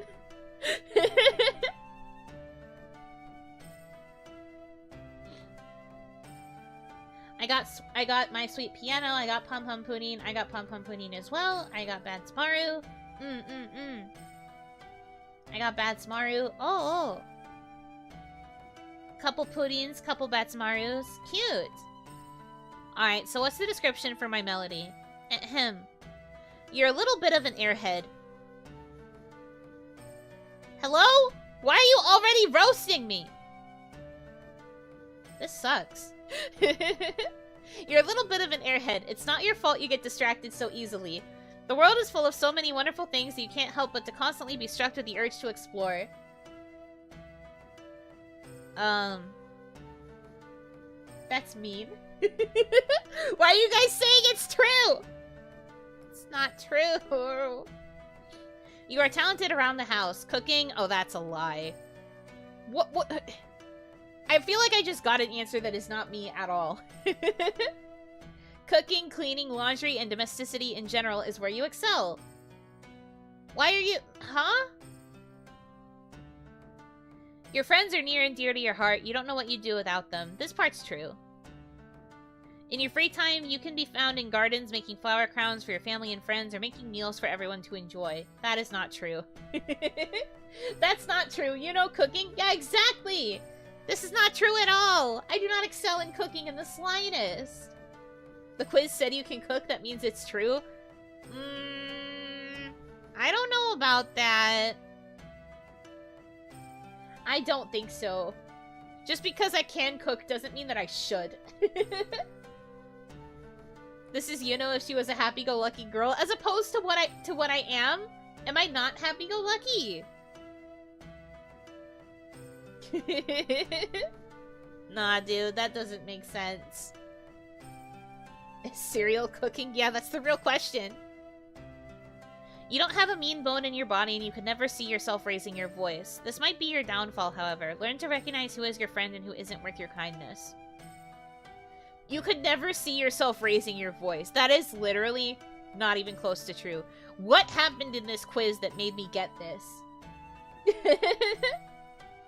What happened? Huh? I feel like so much of this is like not me at all. You know, yells at us all the time. Exactly. I raise my voice pretty often. Not even just at you guys. I raise my voice at Kaya, too. I mean, my voice is naturally pretty quiet. But, like, I do raise it. When I get heated up about something, I do raise my voice. So I don't know what this quiz is on about. Anyway, rigged. Can't believe I didn't get Pom Pom Pudding. That's messed up. Oh, Kaya DM'd me the description for Hello Kitty. Okay, so Kaya got Hello Kitty, which is you are a go-getter. You are sure about what you want and you feel most comfortable leading your group of friends because you care about them and want only what's best for them. Yeah, that's very Kaya. This is very Kaya core already. You're crafty and good at working with your hands. Also very Kaya. Actually, you're talented in a lot of different areas, and this is what attracts people to you. Literally so Kaya, it hurts. You're very popular amongst your peers. You're outgoing and love exploring new places and meeting new people. The best part of life is all of the unfamiliar, exciting experiences that await you. Yeah, that's also Kaya. She's kind of done the most, like, networking with people outside of production kawaii. And it seems to be working out for her. She's making lots of friends. Or, well, friends. She calls them wives. I think that they're just friends, but she keeps calling them wives. Even so, your favorite place is at home with loved ones. That's cute. Her favorite place is home with me. Her favorite place is home with me. She likes being with me the most. Isn't that so cute? Isn't that the cutest thing ever? What up, baby? Correction, wives. Yeah, okay. Kaya with the friends to waifus, hey you. She really do be friends to wives. Friends to marriage. We don't live together, ew. But I'm your loved one. Because you care about me. I know this.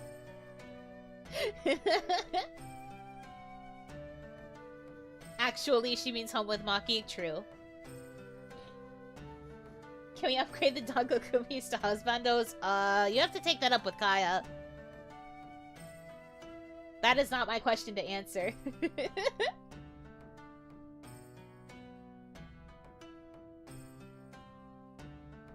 When have I ever said that? When have I said you are my loved one? You're so mean to me. It's fine. I know you care about me deep down. Deep, deep, deep down. We'll get there eventually. I'm kidding. We're just messing around. So tilted she said it twice. Real. That's just how she is. It really do be like that. Alright. Good job, everybody. Great work on the quiz. Go ahead and unpin that. What a suit, Derek.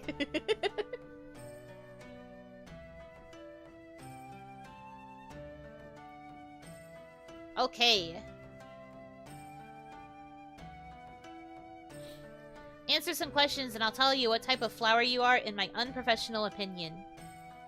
We like flowers in this house, right? This color being such a bright yellow hurt my eyes for a second. I had to look at it and be like, what? What am I looking at? Lovely eBay motors. Stop. All the Soon and Hanamizuki is so cute. I'm not a Soon. I promise I'm not a Soon. I wouldn't know. I've never gotten flowers. Same. I've also never gotten flowers. I hope you get flowers someday, though. Everyone deserves to get flowers at least once in their life. You know. That's me. That's something Asun says? Nah. Nah. I am definitely less Sun than Kaya, though. Can we at least say that much? But yeah, okay. Flower quiz. Yippee! That's an umbrella. That's not a flower. What did he mean by this? Why did I get an umbrella? Alright, anyways. When you are ready, I pinned the new quiz, so let's do it. Choose your favorite scent. Vanilla, sweet and cloying. Orange blossom, punchy and bright. Pine, woodsy and crisp. Eucalyptus, fresh and cool. Lemon, zestful and clean. Lavender, mellow and light. My favorite is vanilla of these. I actually really like the more like creamy scents. That is my preference. Some of these other ones are nice too. Particularly lavender. I like vanilla lavender as like a combination of scents. Eucalyptus is also okay. But I don't really care for like lemon or orange blossom. Vanilla is super good, but I rarely see places offer a vanilla scent. True. Question mark flowers for the cute Oni. Thank you. Thank you for the donation, Pira.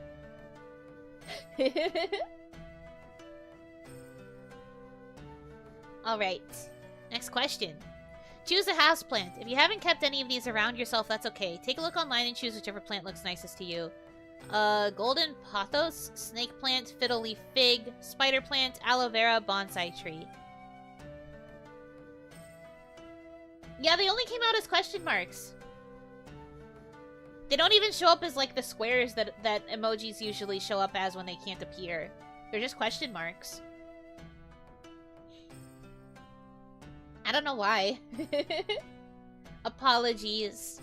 I'm sure you sent pretty flowers, though. Yeah, the intention was there. I get it. Of these, I would probably choose the bonsai tree.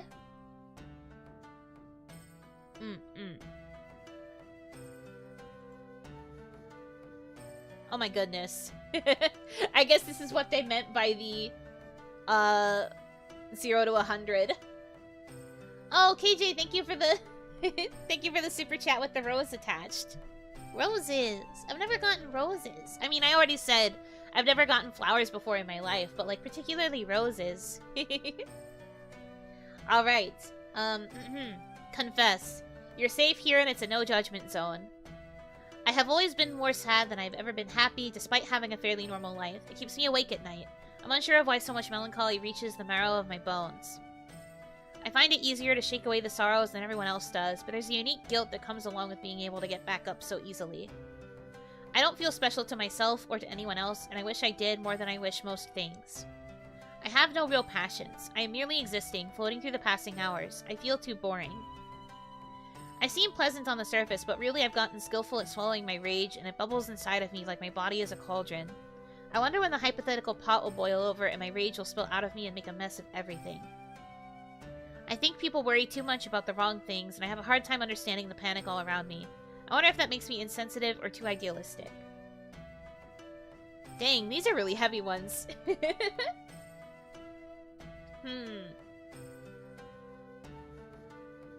I think... This is after asking about favorite plant. Yeah! I just answered the favorite plant one, and now we're just suddenly on this. That's crazy. Okay. I think of these, if I had to choose one that, like, suits me. Oh, Kaya already sent me her answer. Hold on. I have to get through my quiz before I read her answer, but... Let's see.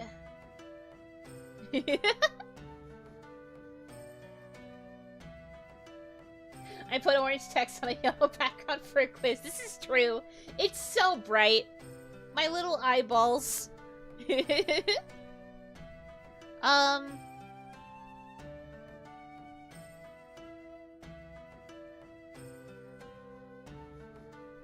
See, ordinarily I would choose this one because I do agree with the I feel too boring.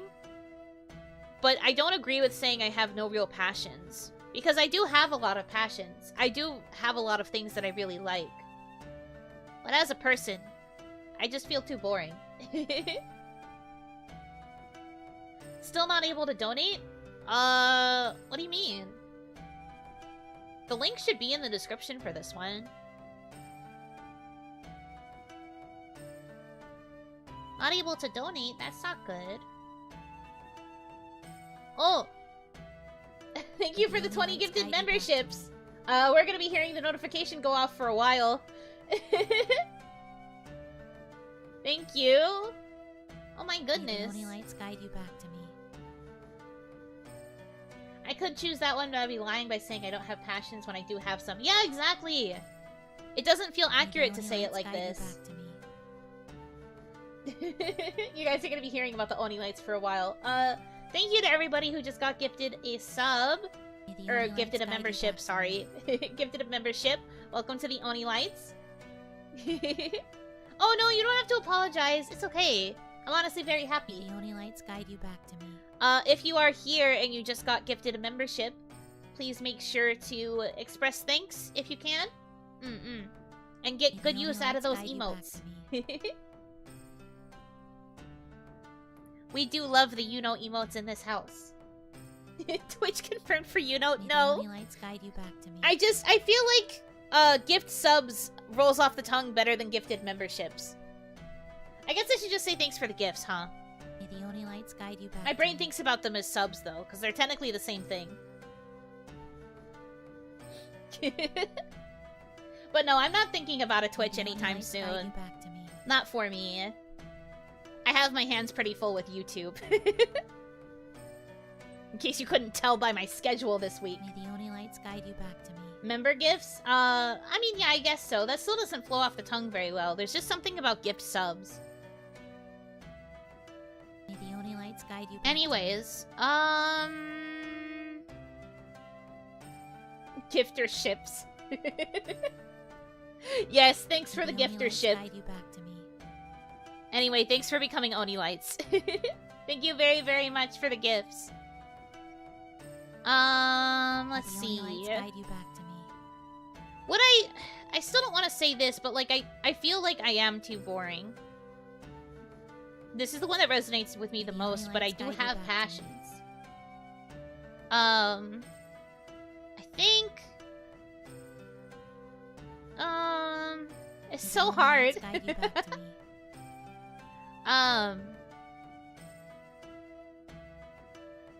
Maybe this one. I find it easier to shake away the sorrows than everyone else does, but there's a unique guilt that comes along with being able to get back up so easily. I think I would probably choose this one. I am pretty good at, like, brushing away things that are difficult. Although I guess maybe it's more this. Yeah, I think it's more this. I think people worry too much about the wrong things, and I have a hard time understanding the panic all around me. I wonder if that makes me insensitive or too idealistic? I think this one fits more. I was going to say it was this one, but I think it's more like this, because, like, sometimes people worry about things that don't make sense to me, personally. I don't know how to describe it, but, like, May the Oni lights guide you back to me. I just kind of think of it as, I pay attention to what makes people, like, concerned, but sometimes I feel like it's something that doesn't really concern me. Like, I don't get concerned about it the same way as everybody else does. So that's what I would pick. Pick one of my favorite desserts. Creme brulee, light and creamy with a smoky sweet finish. Chocolate chip cookies, buttery and rich and comforting like a hug. Mochi donuts with ube frosting, earthy and lightly sweet with a delightful chewy texture. Tiramisu, decadent and delicate and lush. Sweet potato pie, sweet and smooth with warm spices. Mint chocolate chip ice cream, cool and refreshing with bites of rich melty chocolate. Well, ew, first of all. Ew, no thank you, gross. I am torn between tiramisu and creme brulee. But I think I would choose creme brulee. I really like creamy desserts and, like, custardy desserts. And creme brulee just has like a vibe to it I really, really like.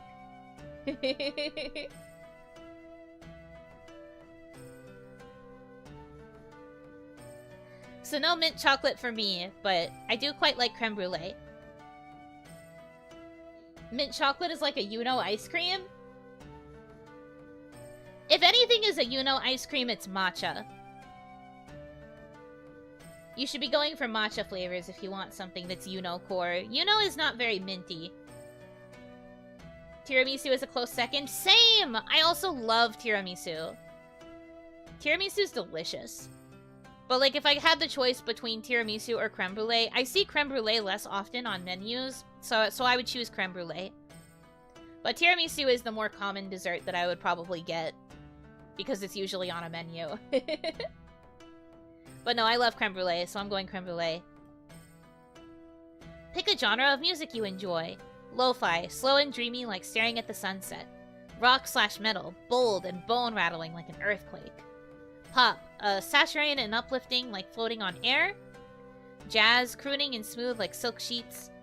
R&B, soulful and sweet like honey. Classical, soothing and crisp like an apple.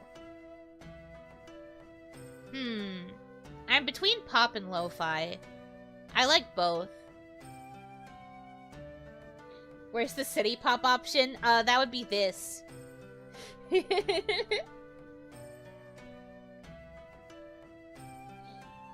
It would be pop, I suppose. I think I might be more lo-fi. Lo-fi really appeals to me because I do like really slow and dreamy songs. I've said it before, but I am very much a daydreamer. Sometimes to the point where I get too lost in my own thoughts on occasion. But I feel like this vibe suits me the best. Yeah, I agree. I think it's easy to like all kinds of music. But me personally, I think my instinct is to go lo-fi because this vibe suits me better. Okay. Choose a quote from the book that changed the course of my life, The Midnight Library by Matt Haig. The Midnight Library. I might have to keep track of this for later. You are definitely more of a romantical type. I would agree with that. I'm very much a person who's like caught up in my own thoughts and caught up in my own daydreams. I'm a very imaginative person to that extent. If you aim to be something you are not, you will always fail. Aim to be you. Aim to look and act and think like you. You don't have to understand life, you just have to live it. Want, she told her in a measured tone, is an interesting word. It means lack. Sometimes if we fill that lack with something else, the original want disappears entirely. Regrets don't leave. They weren't mosquito bites. They itch forever. Sometimes regrets aren't based on facts at all. The prison wasn't the place, but the perspective. Interesting selection of quotes. A lot of them are about regrets.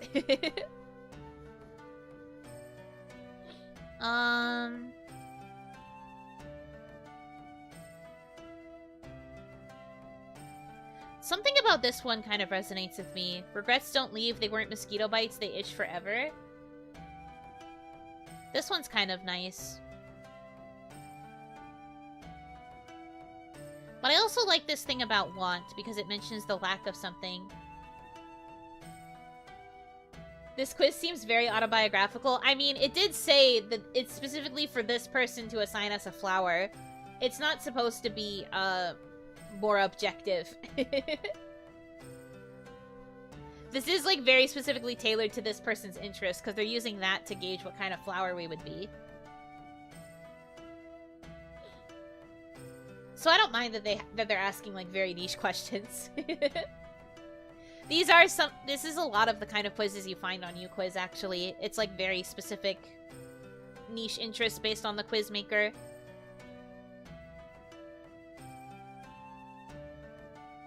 I think I'll stick with the one about want. I like this one too, but I think I'm gonna stick with this. Don't call me honey, we are not that familiar. Anyways. What if we don't get Bellflower? Do we fail as Oni Lights? I don't even know if Bellflower is an option. That would be pretty crazy if we managed to get Bellflower. You could say the other options were lacking. Yeah, sure. Okay. Don't call me babe! Ugh. What are you doing? Nah, man. Okay. What keeps you awake at night? The rippling excitement of a new chance to start again tomorrow. The fear of the unknown, unwritten future standing ahead of me.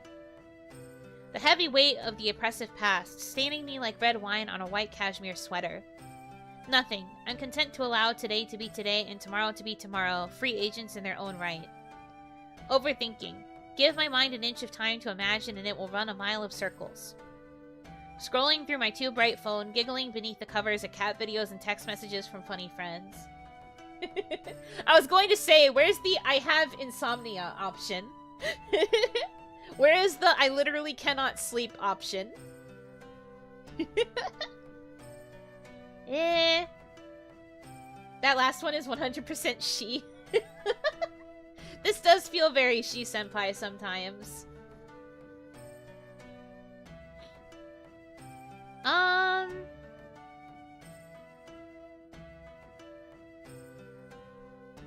I think I'm probably a mix of overthinking and scrolling. Scrolling is often a reason why I have a hard time going to sleep eventually.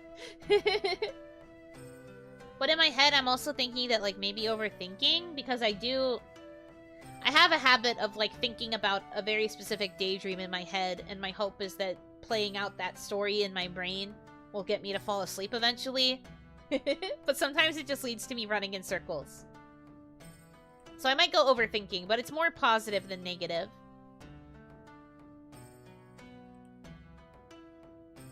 The last one, but it streams instead of scrolling. Understandable.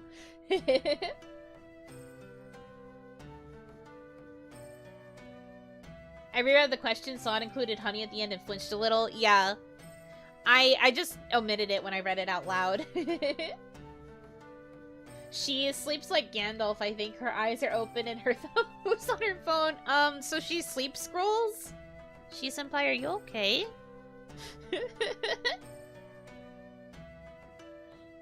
Okay, choose one of my favorite meals. Linguine with clam sauce, lemony and herby and fresh. I don't like clam, so that's out. Curried goat with white rice, hearty and warm and tender. A lamb gyro with extra... Oh my gosh. Tzatziki?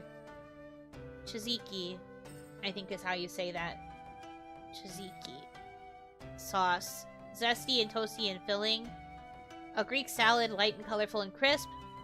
Fried chicken / baked chicken with macaroni and cheese, decadent and rich and uplifting. Ramen, versatile and warm and comforting. Oh. These two. For me, it's between fried chicken and mac and cheese and ramen. Ramen is delicious. But I also really like comforting mac and cheese, and having it with fried chicken, that's peak. That's like the best way to have it.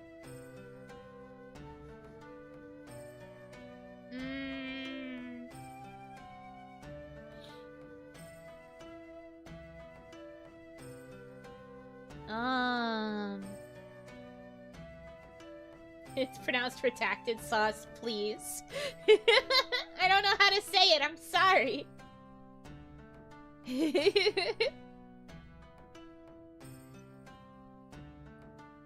Fried chicken and mac and cheese or ramen. I think...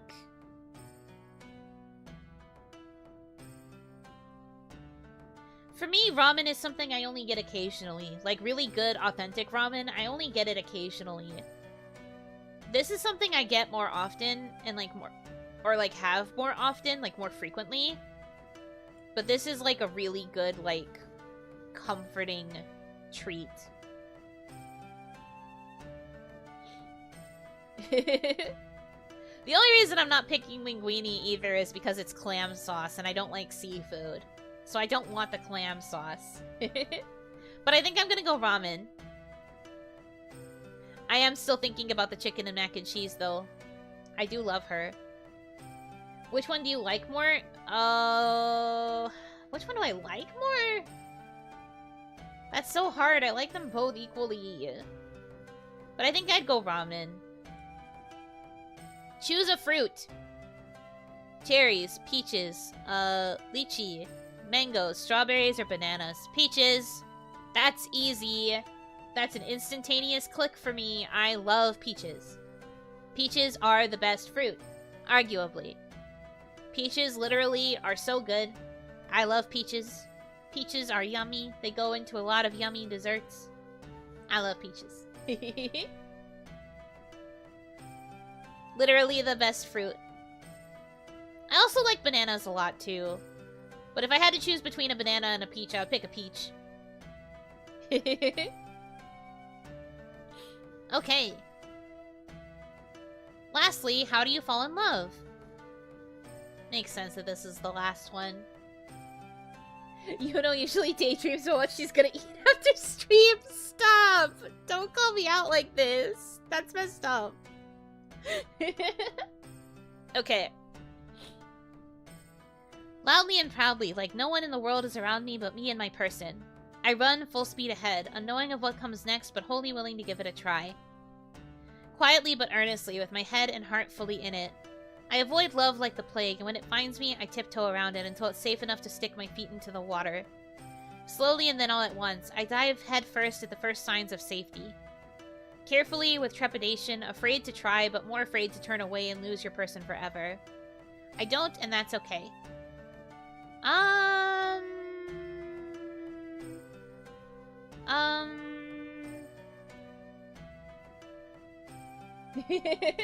Let's be real, you're going to want chicken and mac and cheese after this stream now. I am kind of thinking about it. This is tough.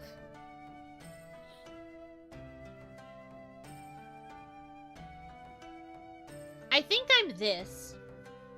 Carefully with trepidation, afraid to try, but more afraid to turn away.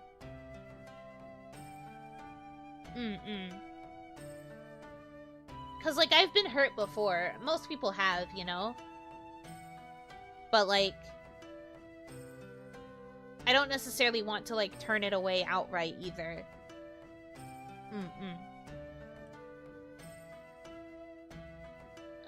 Leaving a note. Don't need to do that.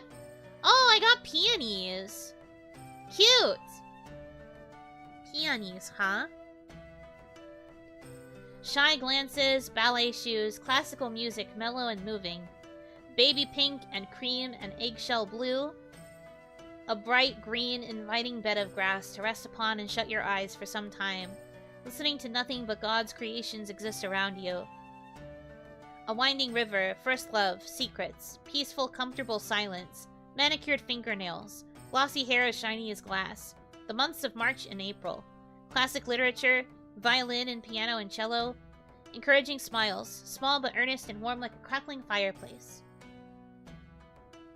Irises, lotuses, daffodils, sunflowers. You've never heard of a daffodil? That's funny. Alright, hold on. Let me screenshot this.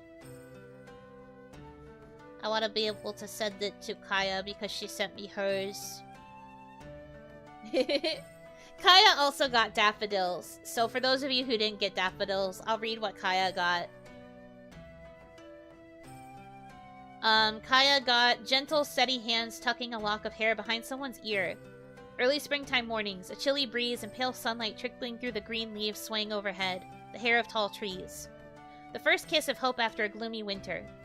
Sunny smiles, white lace, cheerful music playing in the distance, reaching your ears just slightly. Honey dripping slowly from a teaspoon, golden in color and thick in texture. Honestly, when I think about Kaya, I do think about, like, honey yellow. I don't know why. Like, she's obviously also very red, but I think a lot about yellows. Picnic blankets and straw baskets overflowing with fresh fruits and crusty bread and jars of jam. Yeah, Kaya's vibe is very picnics. A kindness that radiates, custard, the smell of thyme and rosemary and vanilla. I think my result dissed me. Oh no. What did it say? What did you interpret as the insult? Red and gold is peak color combo? You know, true. Kaya saw what I sent and she was like, so basically shy girl energy. And I'm just like, man, you might be right, but still.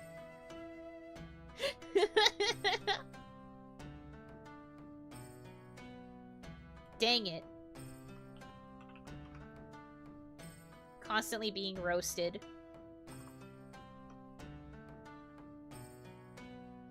Called me lazy, which is not wrong, but uncalled for. Aw, man. Yeah, I can understand why that would be a bit demoralizing.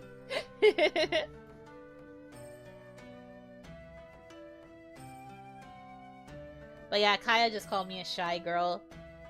Which, I mean, yeah, one of the first quizzes I took after being here was that I was a wallflower, so I guess that makes sense. But also, dang. Okay, so, how are we feeling? Do you guys want to do a couple more? I have 2 left. I didn't expect them to take this long to go through. This is what I get for thinking that I would get through these fast. I have since learned my lesson that I cannot stop talking. Didn't get sunflowers, but lotuses are nice too. Lots of people got lotuses. Favorite bit from mine, living to tell the tale of every trial and tribulation when asked. Old books with yellowed pages. Oh, old books is such a good aesthetic. I love that for you. The first one was super fast. This is true. It was only like 5 questions. I do appreciate the in-depth reasoning to your answers. Thanks. I'm glad someone appreciates it. Gotta bounce. Okay, have a good rest of your time zone. But yeah, I have 2 more that we can go through if you guys want. Love this line. Old oak trees who, if able to speak, would tell winding tales and drawling voices about the wonders and horrors they have seen and stood tall through. Oh, that's gorgeous! Some of these are written really, really well. I really like the encouraging smiles line on mine. Small but earnest and warm like a crackling fireplace. It's really pretty. Look on the bright side, 2 hours and 4 quizzes, man. Man. Alright. Back to our roots, gamers. Which fanfic trope are you? I definitely want those 2. I came late. You got it. I'm willing to go through them.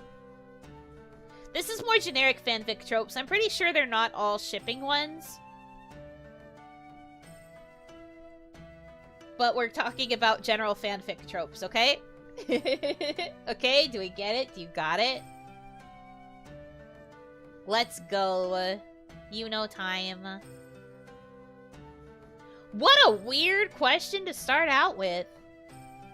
Oh, wait, hold on. Let me... let me go back and put the link to the quiz. Whoops. I'm dumb. I forgot. Okay. I know I got it. I remembered. I realized when I started. Here, let me refresh this. Okay. Yuno. Why did it type Yuji? Who is that? That's not me. Yuno. Okay. How often do you cut your nails? Which is still a very weird question. Just often enough to keep them neat. Smile. I bite them all the way down. Oops. I regularly get my nails done. I only notice when they get too long and I scratch myself. I regularly do my own nails. It's not that difficult. Or winky face.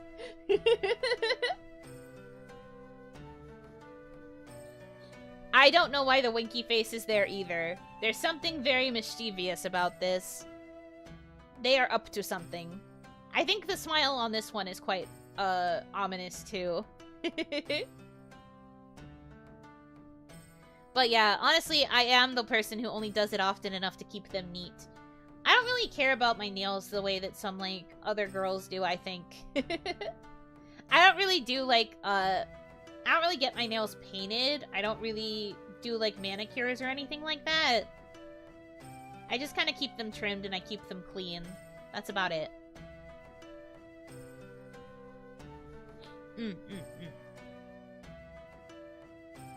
I'm guessing it's about hands. I think this would have been worded differently if it was about toes. How long do you want your fix? Chapter fix, 7k to 50k. Mini fix, less than 1k. Short fix, 1k to 4k. Medium fix, 5k to 10k. Long as hell, epics, as much as the author will provide. I'm begging for more, honestly. 50k to 250k. Okay, so my problem is it more depends on the content of the fic than the length. I don't necessarily care about length of fics.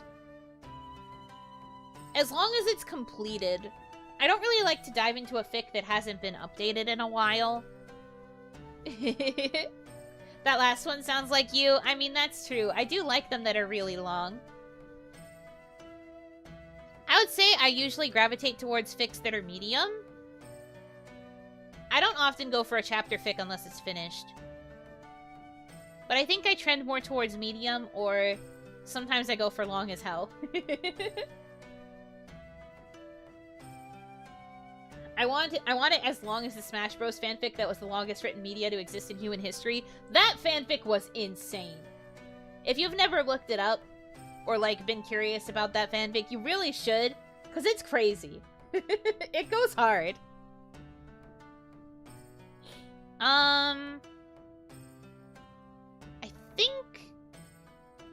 I think I'll stick with medium. Yeah, I think I'll stick with medium, personally. You read it? Not all of it, but I did check it out just to see what it was about. Can you show it on stream? Probably not, because it's, you know, a fanfic about an existing IP from a company that kind of side-eyes people that make fan works. Therefore, probably shouldn't show it on stream. But it's very long.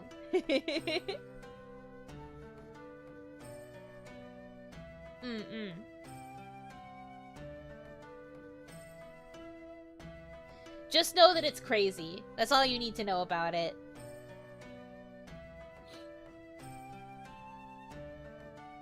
But yeah, I will choose medium for this, for the purposes of this quiz. Love is destiny, about the yearning, physical, in the little things, an accident. I feel like if you choose about the yearning, you're going to get slow burn. If you choose this, you're gonna get slow burn. It's gonna give you like 8 million points in slow burn.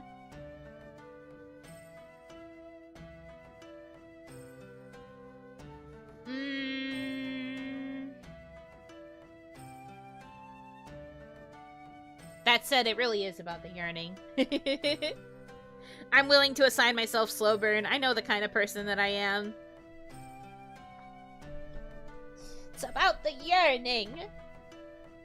Option 2 is kind of cruel. The yearning? I don't think that's cruel.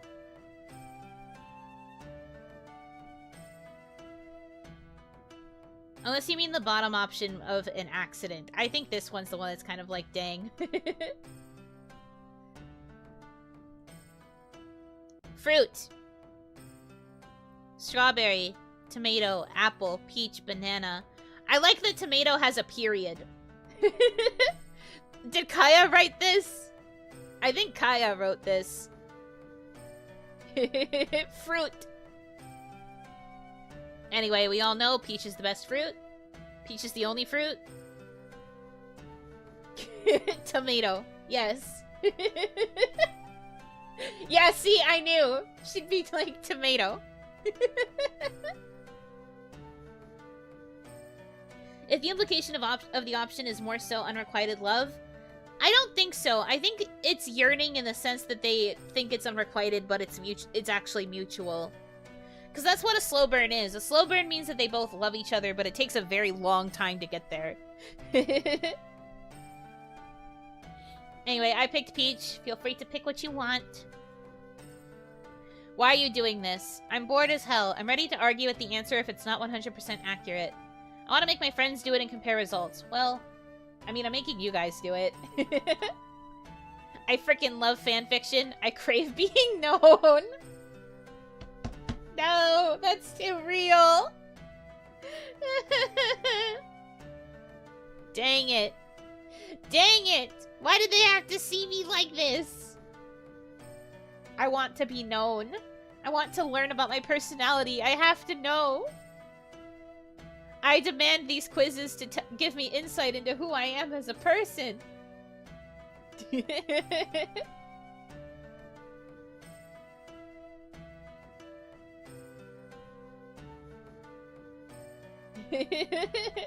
I want to be perceived. All of us have to pick 3.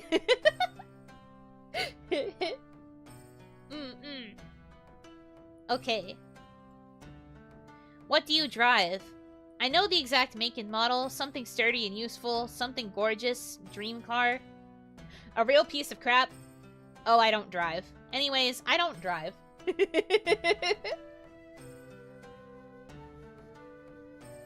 Yuno's 4? Why are you calling me a piece of shit? That's messed up!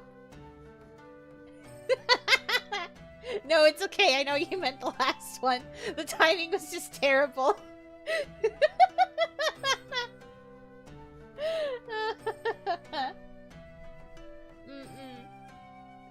But yeah, I can't drive. We don't really have a lot of cars on Onigashima to begin with, so there's not really a reason for me to have a license.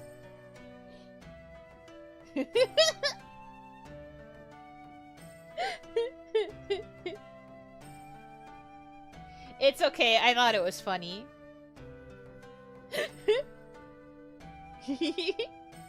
I'm still laughing about it. Obviously, I think it's hilarious.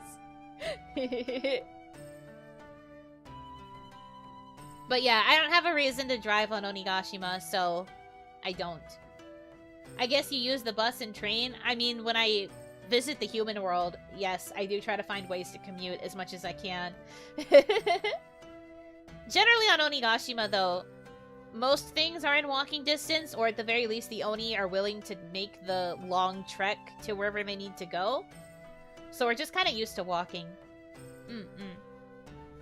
Although I'm not very good at it because of my geta, so I usually just, I get put in, like, a wagon. I sit in the wagon with all of the stuff that they're moving alongside them. So I get to ride in the wagon. It's fun.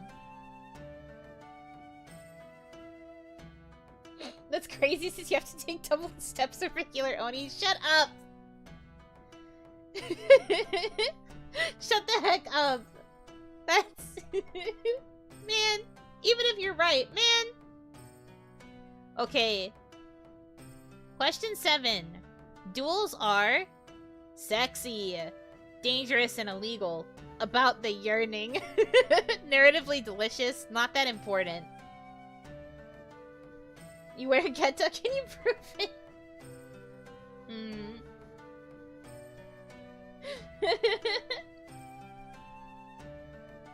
I do think that duels can be sexy, but it depends about the context of the fic. If we are in, like, a Regency era, where that kind of thing makes sense to have happen, then it's sexy. If you're forcing a duel into something where it doesn't make sense to have a duel, then it's not that important. But yes, duels are sexy, objectively. Do you write fanfiction yourself? Hell yes, I do. Of course I do, obviously. Why wouldn't I? You'd know it. You mean like dueling over the last yogurt on the shelf? Yeah, that just sounds pointless, like an excuse to throw in a duel. With all of that charged up tension? Nah. Not necessary. We'll never get to read them. Yeah, you won't. You will not. You'll just hear me vaguely talk about them. How long is the longest fic you've written?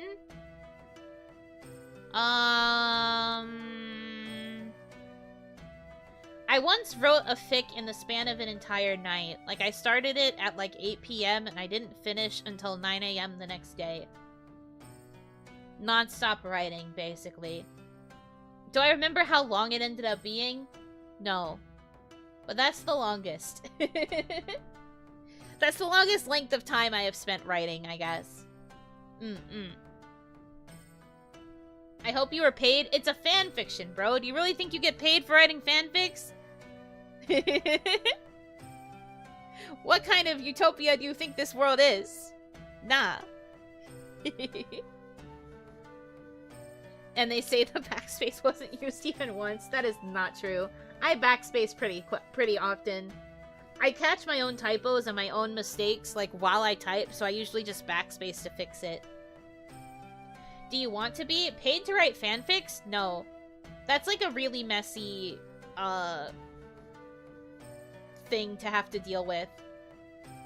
If you can turn your fanfic into something that's original enough to stand on its own as an IP, like, it doesn't need the canon universe to, like, make sense, then sure, publish it and get paid. But, like, if the crux of your fanfic is based in the fact that it is a fanfic, that's copyright hell. Don't do that. That will also make it so that we lose places where we can post fanfiction, because the more people find out about fanfiction, the more they're going to start cracking down on it and, like, causing all of these, like, harsh rules to be instilled, and that's not fun. You wrote an original fanfic? You don't understand what a fanfic is. If it was original, it's no longer a fanfic. Do you want to be paid to write an actual book? I mean, maybe. I would have to have the time to write a book first. Right now, I am a bit too busy. I am a bit too busy to have time to write a whole novel. I'm busy writing other things for other projects. But maybe someday, if I ever manage to have time, it would be really cool to publish a book. If you write about Yuno, is it fanfic or lore? It's lore. It's basically original work. You really don't? Okay, fanfiction is when you take an existing IP, which is an intellectual property, and you write your own stories set within that world. It can either be about the canon characters experiencing a canon event, like, from your perspective, where you, like, change it. You could create an alternate universe, which is something where you change aspects of the story, so it's like, what if instead of X, it was Y? Or you take the existing canon characters and you put them in an entirely new universe. For example, taking your favorite characters from, like, your favorite anime and making them Pokemon trainers in the Pokemon universe, or something. That would be a Pokemon AU. Conversely, you could also take Pokemon characters from a Pokemon IP and put them in, like, a modern-day AU, where instead of being in the world of Pokemon, they just exist in, like, on the planet Earth, doing, like, normal human things, and there's no Pokemon in sight. It's stuff like that. It's where you take an existing IP and you use the characters, you use the setting, you use the plot devices, and you make your own original content. That is what a fanfiction is. That said, you should not monetize a fanfiction, because while you are just taking those existing things and telling a story, that is taking someone else's IP and basically, like, being like, I don't care about what they originally wrote, this is my story now. And, like, by all means, you're allowed to do it, but doing it for a profit is where things get really messy. There are a lot of actually well-known fanfiction cases that exist that came about because the original authors found out that fanfiction existed about their works, and they tried to, like, really crack down on it because they didn't like the idea that people were writing fanfics. It gets really bad. So, you don't want to monetize your fanfic. The only way you can monetize your fanfic is if you can take the premise of your story and it can survive without existing in the canon universe. So, like, if you could get away with changing all of the characters' names and taking them out of that original world and using that world's, like, names and terms for things, and it can still stand on its own as a story, then by all means, publish it, get paid, get that coin. But if it requires being involved in that canon universe, probably don't monetize it. Because then it just gets really messy, and the more fanfic is brought into the public eye like that, the more things will be cracked down and it will get really, really difficult.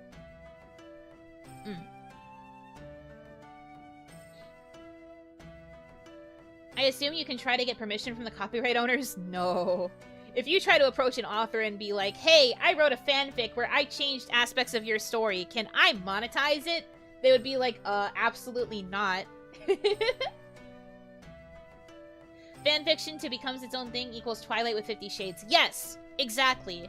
50 Shades of Grey was originally a Twilight fanfiction where the original author just changed all the names and was able to pass it off as its own unique story. Because it didn't require being a Twilight fanfiction in order to succeed as a story. In the original fanfiction, Edward wasn't even a vampire. So, like, it was very easy to just change everybody's names, make them original, take the existing plot, and there you go. New IP. It was? Yes, it was. It was a Twilight fanfiction. I think the original might still exist. I don't remember where it was uploaded. I think it was on fanfiction.net. But yeah, it was originally a fanfiction. Do you like 50 Shades of Grey? No, I don't like it at all. But I'm just saying that that's why it exists. Did you read 50 Shades? I perused the first book. Didn't like it. Didn't actually pick it up. Can we read it in members? I don't think so. I don't think that one would get through.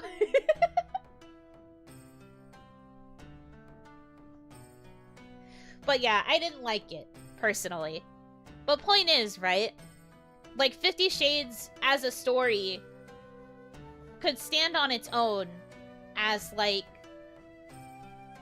an independent story, because it wasn't dependent on being related to Twilight. Once you took out all the Twilight references, it was still its own story.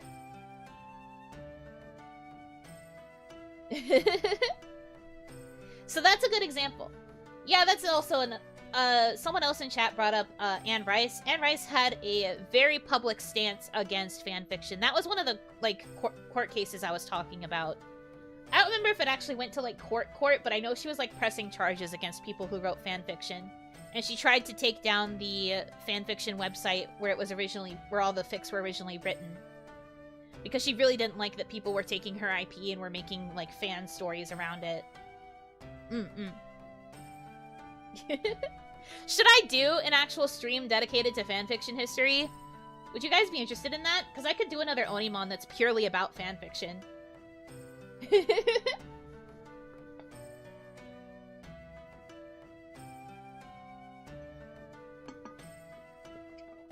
Yes, surely, yes, sure. Okay. We've got a plan then. I don't know how soon I'll do it, because I want to make sure I do a lot of research, but... Yeah, I'll do some research on that. That sounds like fun. Okay. Good to know. I'll keep that in my back pocket for future OniMon.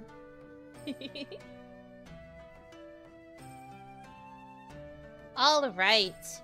The next question on this quiz, because I got totally distracted. Fic rating. I'm not picky. General only. Teen is fine. It's usually just violence and swears. Mature or explicit.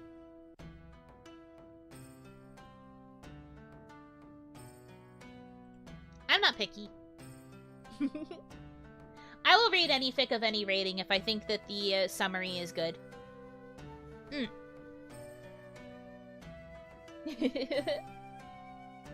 That pause? What do you mean? I didn't pause. Maybe your stream just lagged. But yeah, I'm not picky. What's a fic rating? A fic rating, usually when you upload a fanfiction onto a fanfiction website, you can choose to tag it with related subjects, and you can also give it a rating. This is intended. The keyword is intended. But it is intended to help filter certain fics from certain audiences, particularly to make sure that minors don't accidentally stumble upon a rated M fic. But we have general, which means it's safe for all ages. Teen, which usually means it's somewhere in the middle, like sometimes it's more mature topics. Sometimes it's just violence and swear words, and then, you know, mature or explicit is what it says on the tin. It is a mature or explicit story that is more explicit with what it talks about. Kind of like age group genres? Kind of. But, like, this is supposed to be... These are supposed to be used as a way for authors to make sure that their work is not read by people it is not intended to be seen by. So, like, specifically, you would tag something as mature because you don't want teens to read it. But of course, there will be teens who read it anyway. A lot of these sites don't usually ask for, like, verification to prevent somebody from reading a mature fanfic. It's just like, hey, this is going to be mature. If you're sure that you want to read it, you can, but just know there's mature topics in here. And you can usually just be like, yes, I want to read it, and then it'll take you in anyway. Yeah, I was gonna say, they've never prevented any teen from reading a mature fanfic if they've wanted to. But, like, most people, when they think about fanfiction, they immediately think about the mature ones, because they think all of it is, like, that genre. But that is not always true.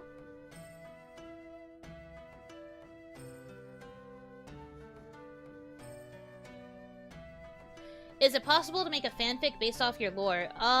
Like, for you to make a fanfic? I don't necessarily mind, as long as it's just my lore. I've mentioned this previously, but I think it's really only for me that you should write fanfic. Because I don't particularly mind it. I would avoid talking about any of the other kawaii girls just because I don't know what their stances would be on that.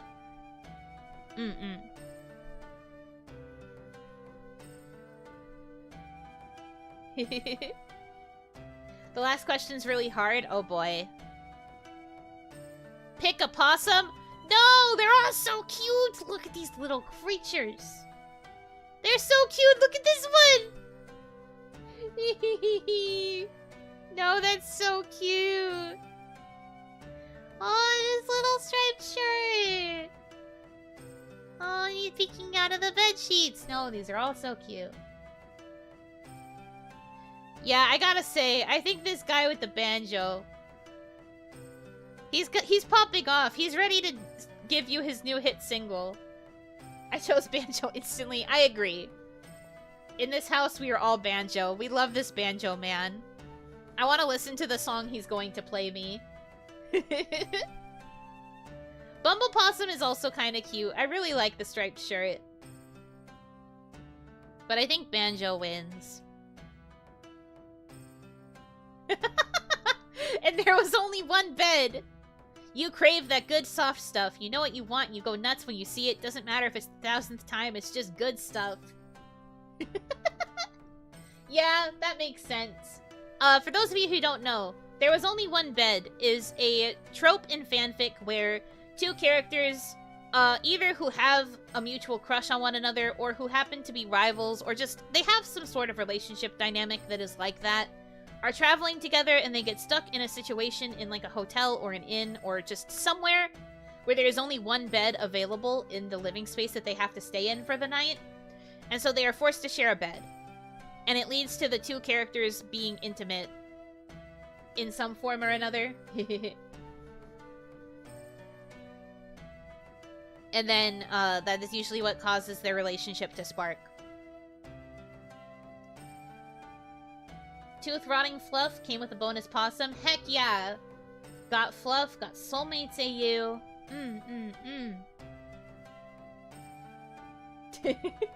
Intimate, stop! Intimate doesn't necessarily mean that kind of intimate. It's just intimate. PWP. Ah. How do I say this? So PWP is P without plot.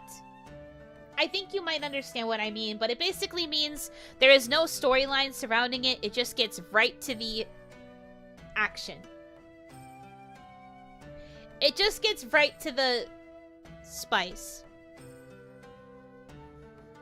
It goes right. It just... There's no plot. It just...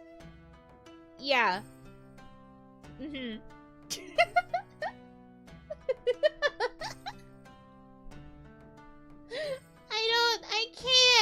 I can't say it.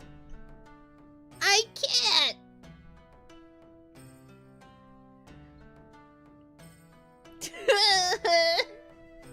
I can't.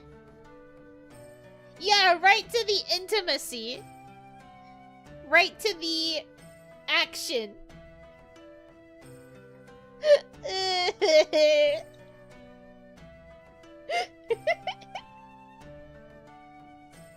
Do it? There's no kids here? No, I literally can't. I'm pretty sure I cannot say anything like that.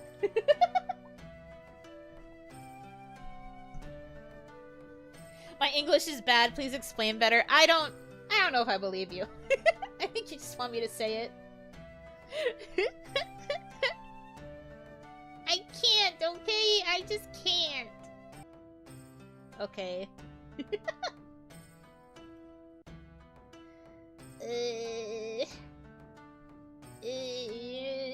Opening the wiki as we speak. Do not put this on the wiki. You did say you want to be known, not for this. This sucks.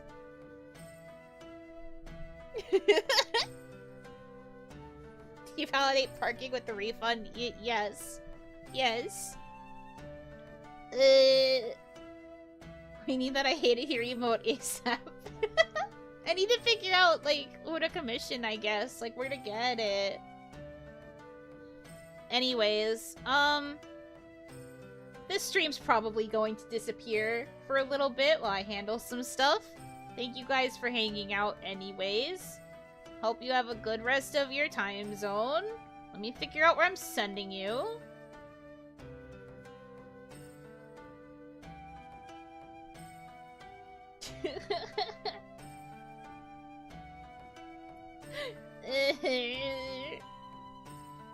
Where are we going? Where do you guys want to go?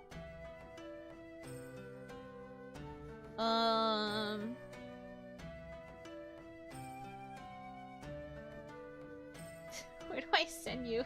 Who's even streaming next? Is anybody streaming next? I don't know. Oh dear. Oh dear me.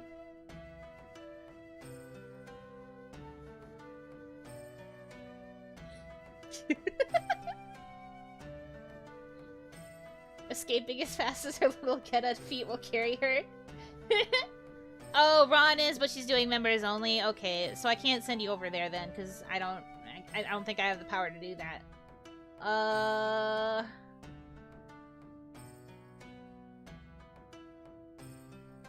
If Sarah is streaming, I don't think I have permissions to raid, but let me see. Yeah, I don't have permissions. I cannot raid Sarah. Thank you for the suggestion, though.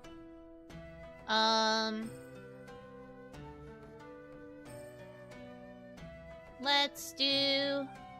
Let's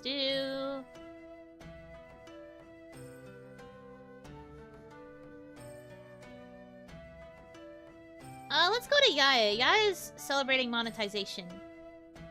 It's a 1 month. I'll send you over to Yaya then. Okay. See you tomorrow. I think tomorrow is the spicy noodle challenge with Kaya. So, I hope you will look forward to that. Have a good rest of your time zone. This stream was so silly. Okay, well... Keep it between us, alright? Alright. Have a good rest of your time zone. You know too.